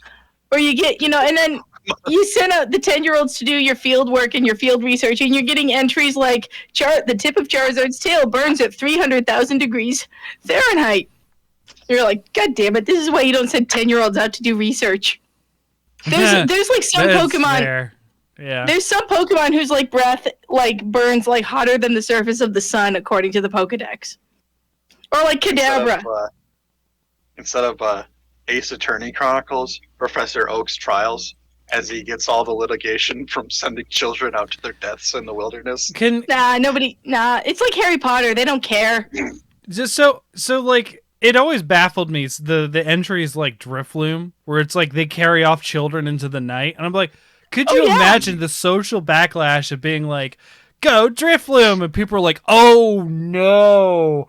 Oh, it's like, it reminds me of the Harley Quinn thing, like when what's his name, the big-headed little dude, the angry guy, Dr. Psycho. Psycho. Yeah. Like when Dr. Psycho calls Wonder Woman a cunt, and then the whole world stops, and everyone's like, "No, you did not do that." Like, yeah, and like everyone just stops. Like the whole fight stops, and everybody's just like, "Uh-oh." Oh, he's in for it now. And of course, being Wonder Woman, she just brushes it off and does her job. But like, but then he gets canceled and his wife divorces him. And yeah. So that would be what would happen if you like threw out a Drifloom, because like it's just killed so many children, and you're like, why are you throwing out the children killer Pokemon? What is wrong with you? But I met him when I was a little boy. We became friends, and like he carried me off. Oh. What is it? Glalie or like Frostlass or something. They're like the spirit of people that died on the mountains or something like that. Yeah. Frostlass is ghost ice type, and they are like the spirit of someone who froze to death in the mountains. Or Kadabra. Kadabra's original one was, it happened once. A kid with extrasensory perception just turned into a Kadabra one day. All right, Jimmy, get in your Pokeball. How does that explain Abra?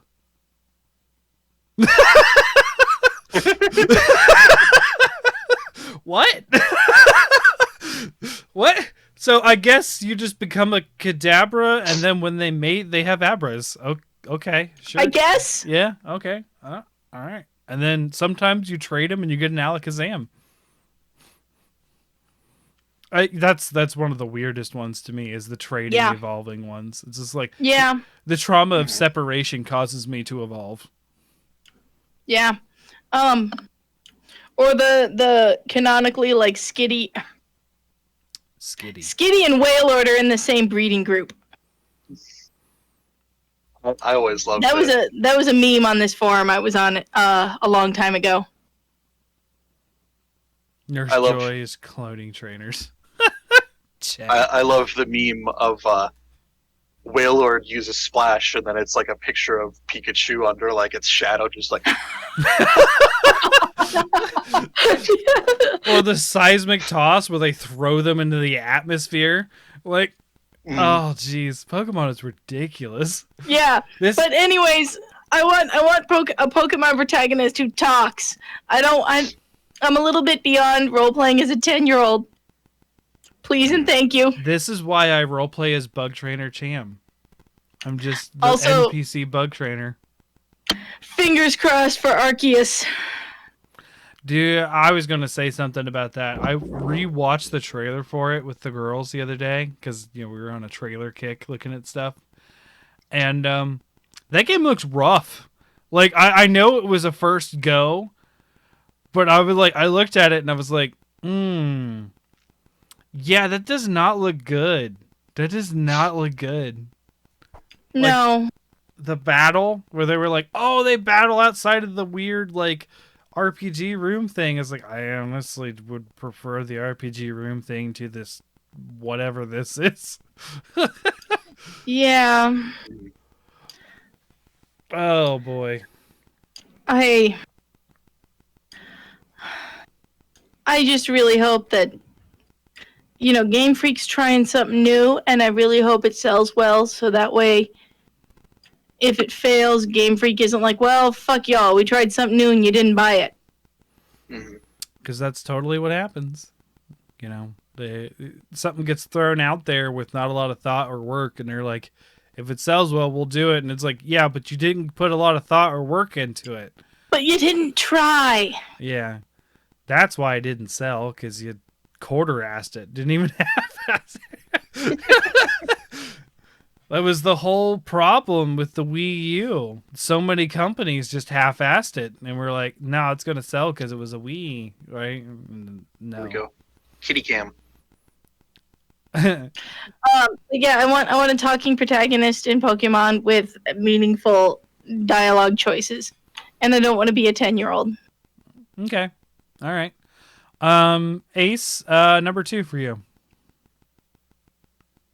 Number 2 would be my other go-to of the character known as Wander from Shadow of the Colossus, because he is largely a silent protagonist.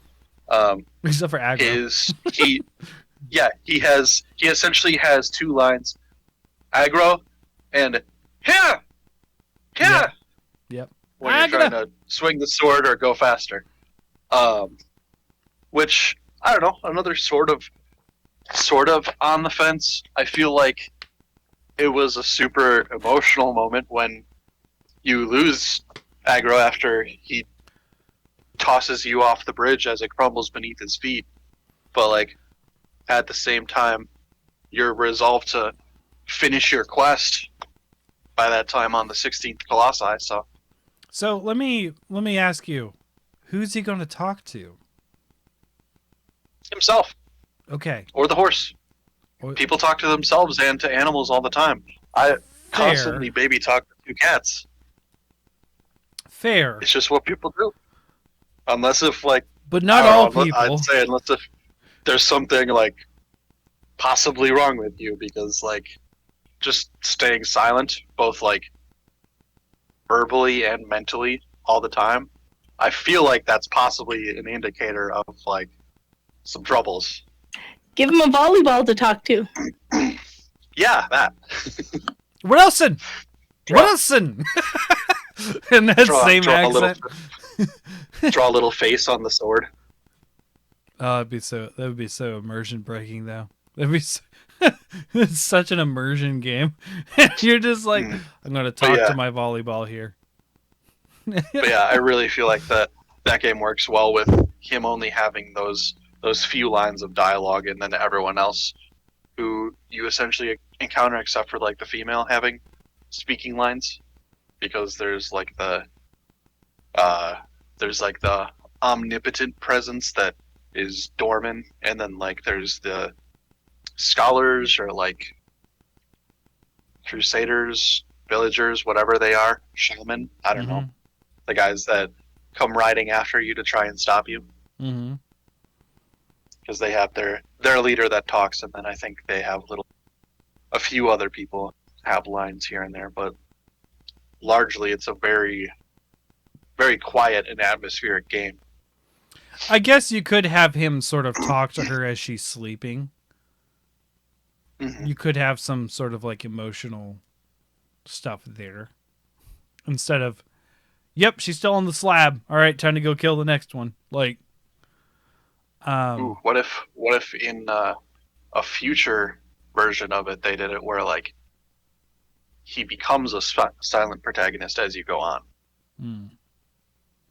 where like, you know, he's the hot-headed, because clearly that's what it was at the beginning, because he's riding into the Forbidden Lands, which it's called the Forbidden Lands for a reason. So it could be that like he starts out as like the hot-headed youngster, and then like just becomes a hardened non-speaking person, just resigned to his duty. Keeps cutting off lizard tails like constantly. Yeah. Eating them fruits. What did those poor lizards do to you, man? Whoosh. I don't know. Their white tails looked yummy.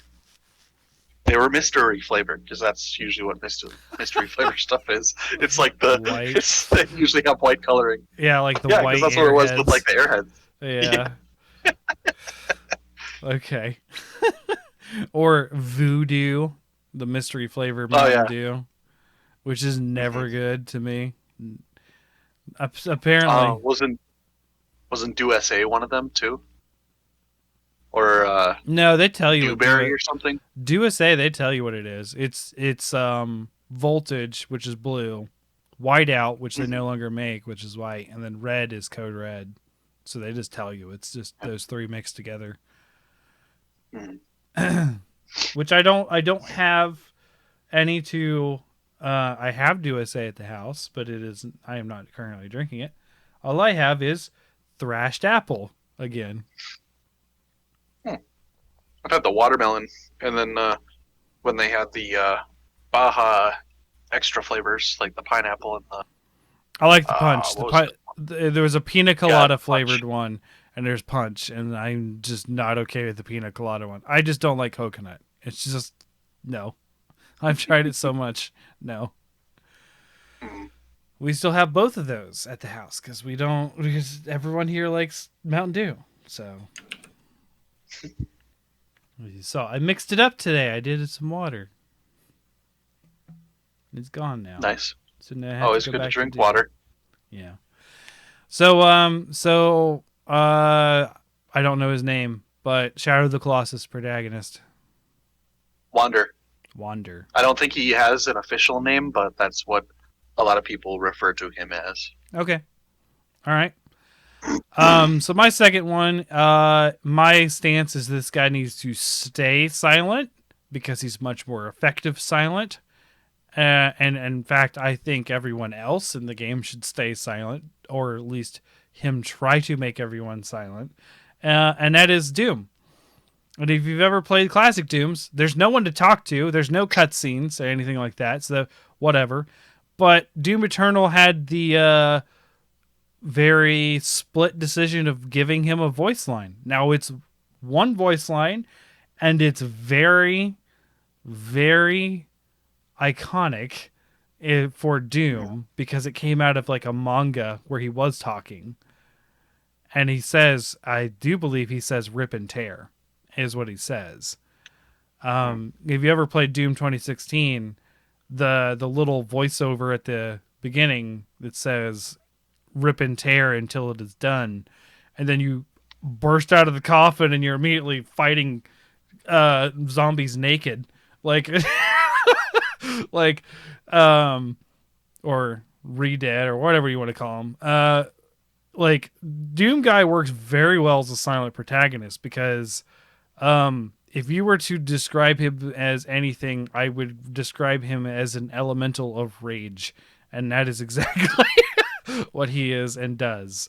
There's a very awesome. This is how I knew, being an immense Doom fan, and then being like it returning for the longest time of being gone for Doom 2016. I of course was excited, but there's always that worry, like, okay, did they fuck it up? Like, is this worth the hype and the excitement? Can we trust them after X amount of years to do this right? And then within the first 10 minutes of the game, you're like, okay, I don't know what's going on here. There's two moments that really sold that game to me. And one of them is you get the suit and Dr. Samuel Hayden starts popping off on this monitor beside the suit. And he's like, we can work together. And he starts doing all this exposition that a lot of modern games do. Like you stand there, you listen to someone talk, you figure out what your objective is, and you move on. And then Doom Guy takes the screen and smashes it on the wall in the middle of the exposition. He's like, I don't fucking care about your shit. And he doesn't say anything. It just keeps going. And then you go up the elevator, and he starts talking to you again.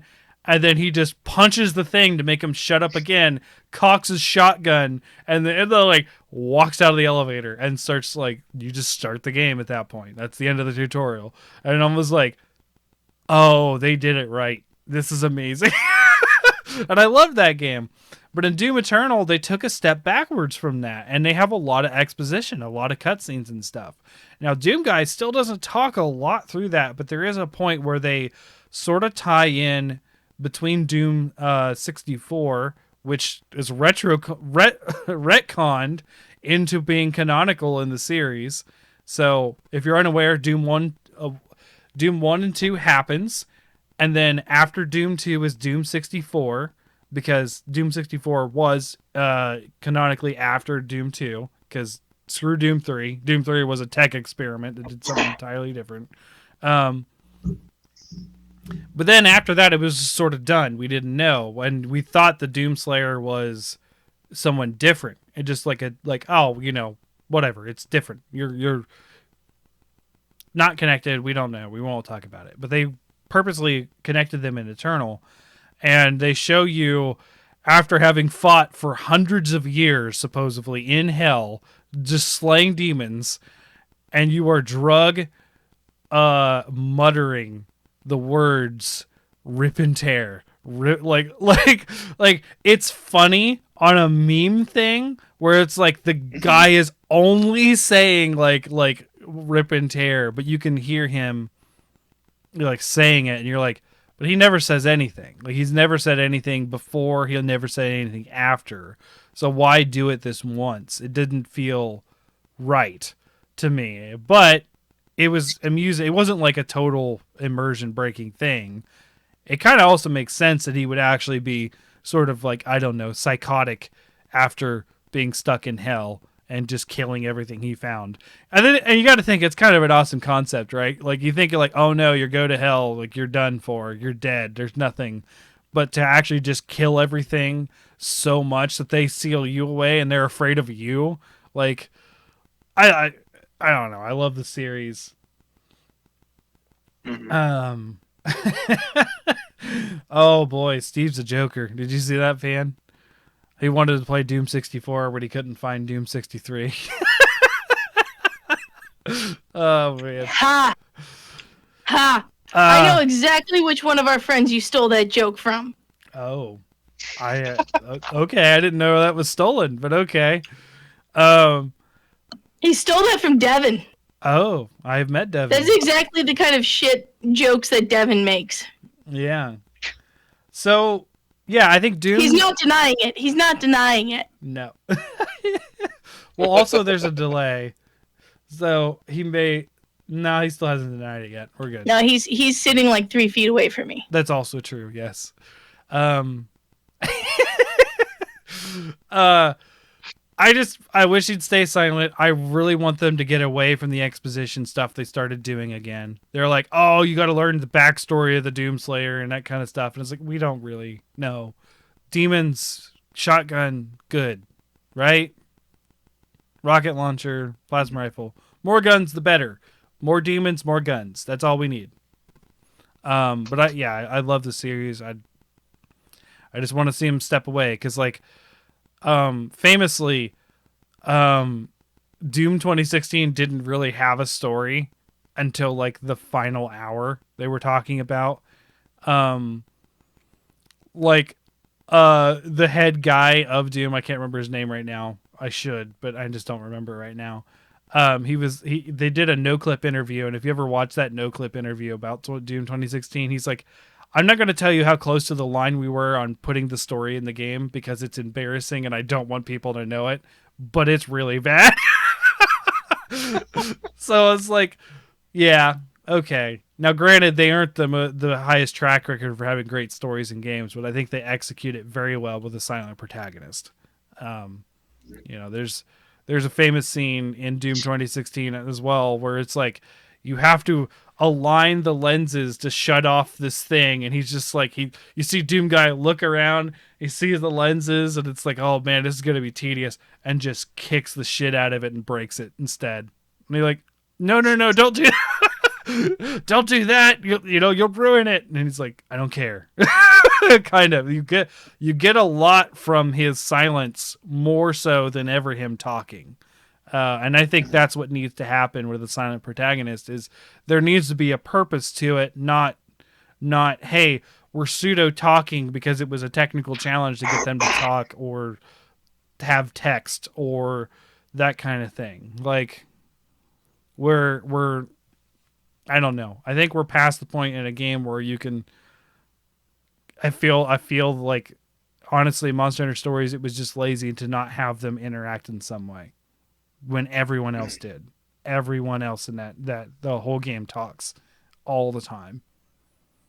Yeah. And Agreed. I'm not saying get rid of Navaroo. I'm okay with Navaroo. He's really funny at times. There's that really funny time where everyone just walks away from Navaroo while he's talking because he's so confused. He has this face like he just got hit with a frying pan. It's hilarious. But at the same time, like he doesn't need to be a voice for your character. You could just have your character have a voice. I mean, there's also the time where everyone just stands around like, what the fuck, as he tries to make the same donut joke 3 times in a row. Yes, I do like him trying to make donut jokes and failing and everyone just standing there waiting for him to stop. Yes, that was some grade A comedy. Oh boy. But yeah, so that was what I got so fired up about silent protagonists is like we're not doing them right or we need to stop doing them because like sort of like creating these situations where they clearly are trying to communicate but they're not, or you're creating these scenarios where they need to communicate and they're just not, and it's like why are you doing this? So there we go. That was the whole thing. I have no idea what we're talking about next week. We have several ideas on the plate, but should be all 4 of us again though, right? I think so. Yeah, I will have last backup, so I extremely expect the kids to barge in next week as well. Company is going to the Paul Bunyan show and I'm staying here to hold the fort. So oh yeah, my nickname. I got it. Yeah.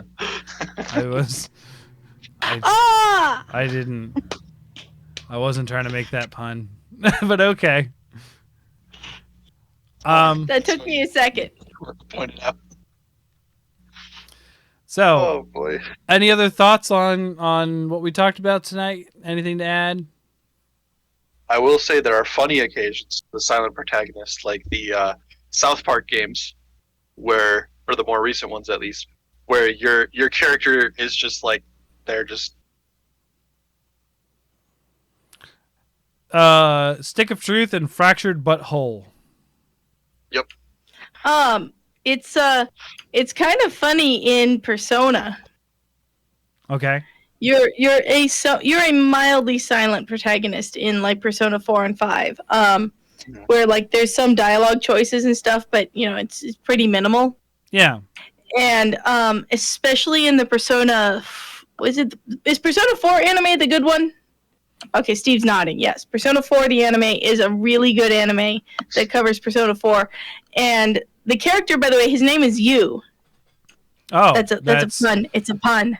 That is so on the nose. Holy cow. Because he's Japanese. They can get away with it. Oh, boy.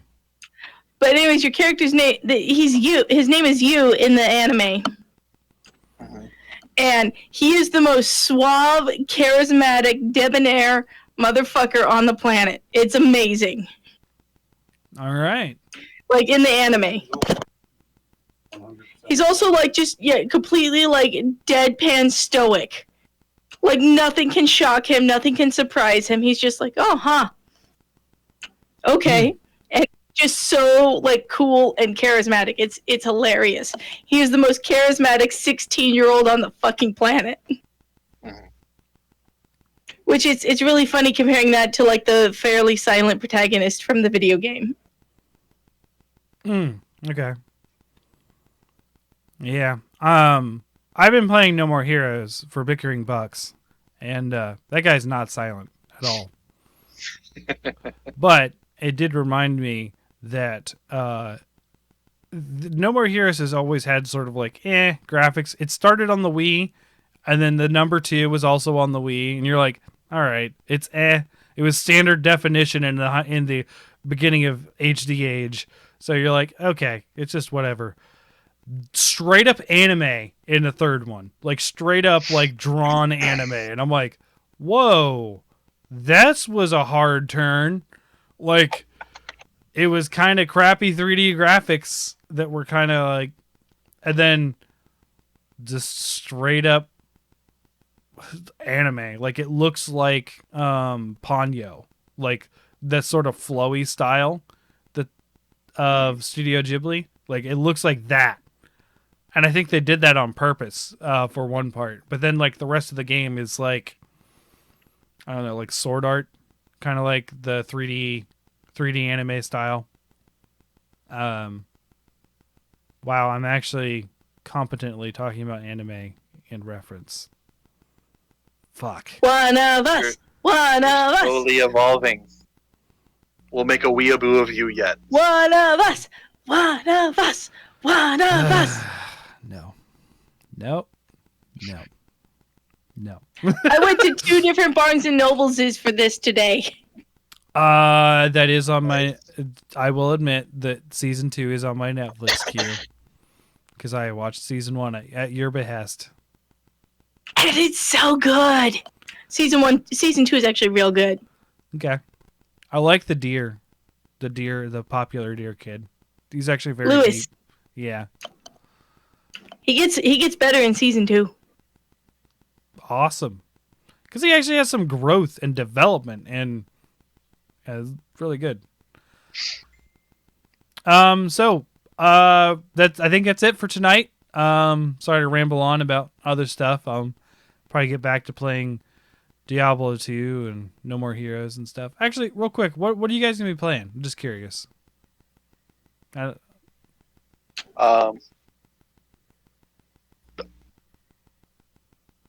Okay. I mean, as you know, I've started another playthrough of World as a bow main. Yes. And then I've also gotten Diablo 2, and I started as a druid as well. Mm-hmm. And then I would not suggest going a rabies druid like I did. That's not. I have no idea fun. what I'm doing.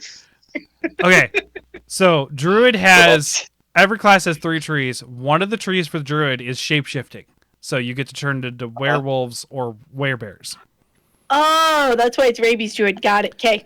There is a skill for druids that focus on the werewolf skill, rabies, and you bite a character, you bite a single enemy, and it spreads throughout all of them and supposedly kills them all. However, I like that.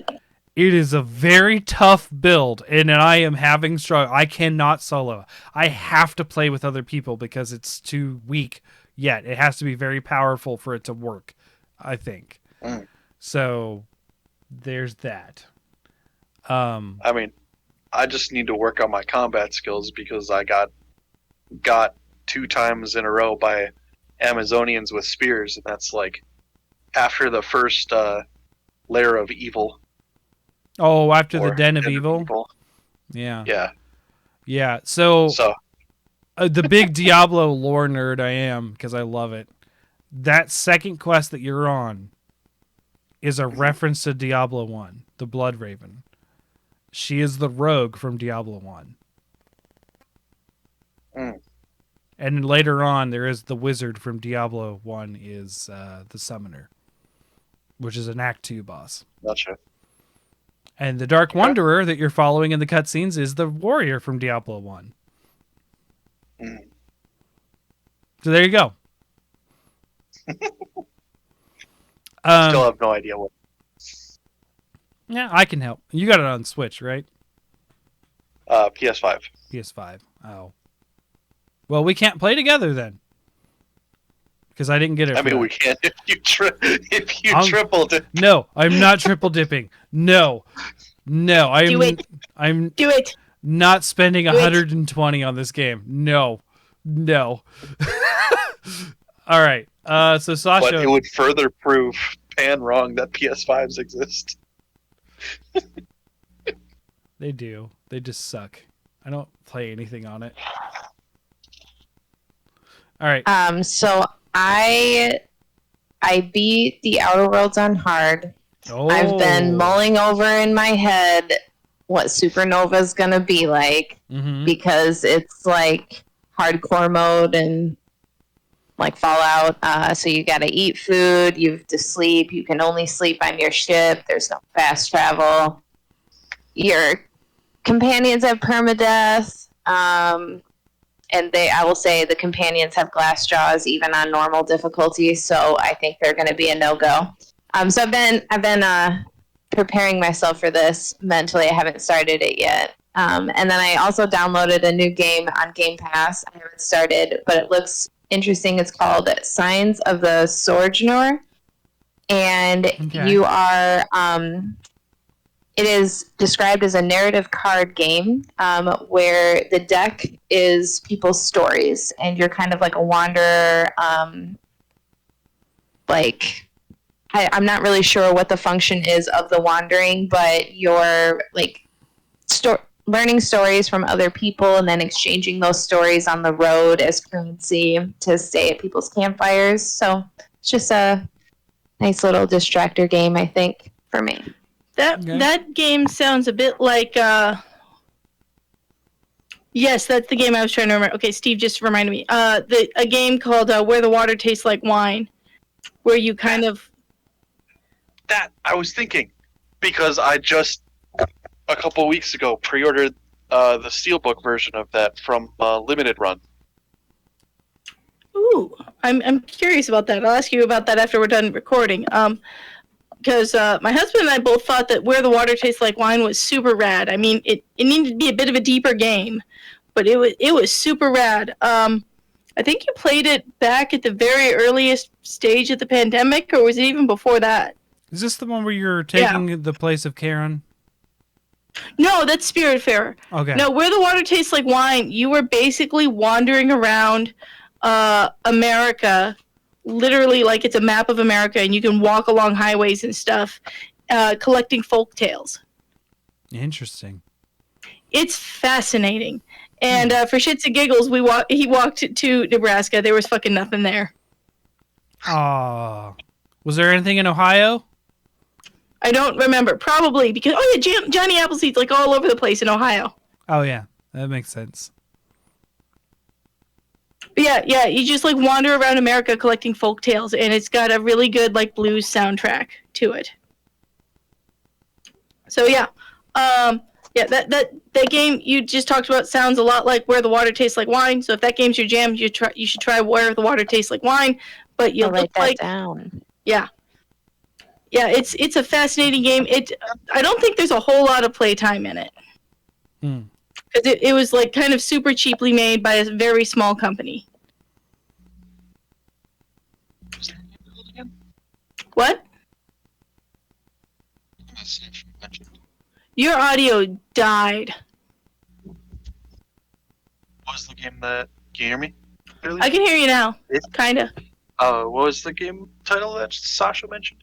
It's called Signs of the Sojourner.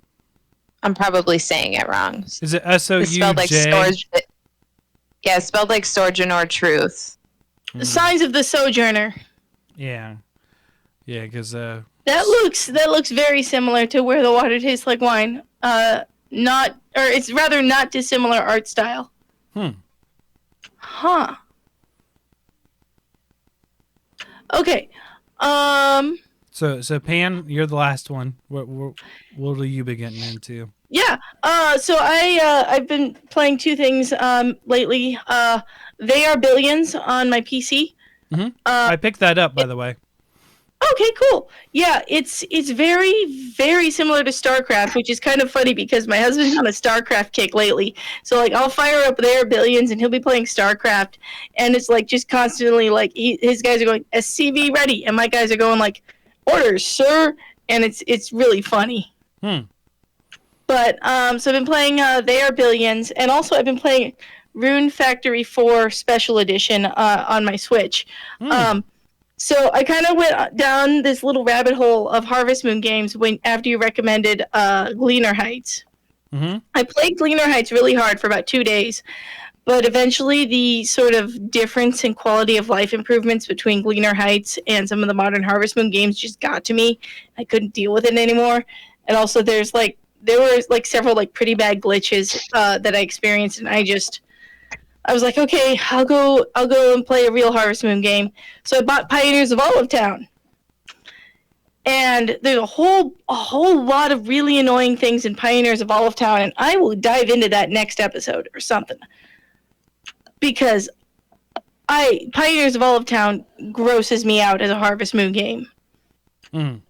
So then I was like, you know what? I'll just go back to the last good Harvest games we should have liked. There you go. Yeah. Games we could have liked. Or should have. Could have or should have. Either one. So then I went back I was like, you know what? I've still got Rune Factory 4 on my Switch. Why am I just not playing that? Rune Factory 4, by the way, also made by the same people who make the Story of Seasons games. Rune Factory series is basically like if you mashed Final Fantasy and Harvest Moon together into the same game. Yeah. My friend's a very big fan of those. Oh, okay. Yeah. So Rune Factory 4, it's like a primo Harvest Moon type game, and so I'm playing Rune Factory 4. I am looking forward to Rune Factory 5, which there was a very teensy little bit of video about that in the Nintendo Direct. It was like a 5-second clip.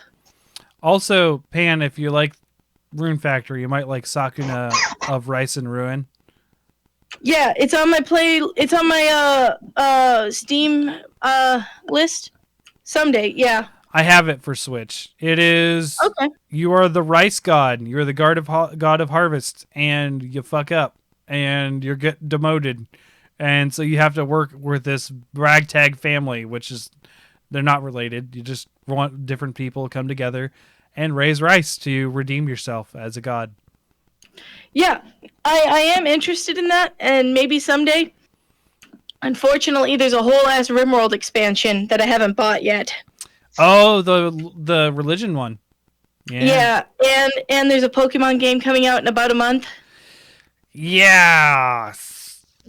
The girls are getting, we were talking about that with the girls. So that's another one where I am getting 3 copies. So yeah. Oof.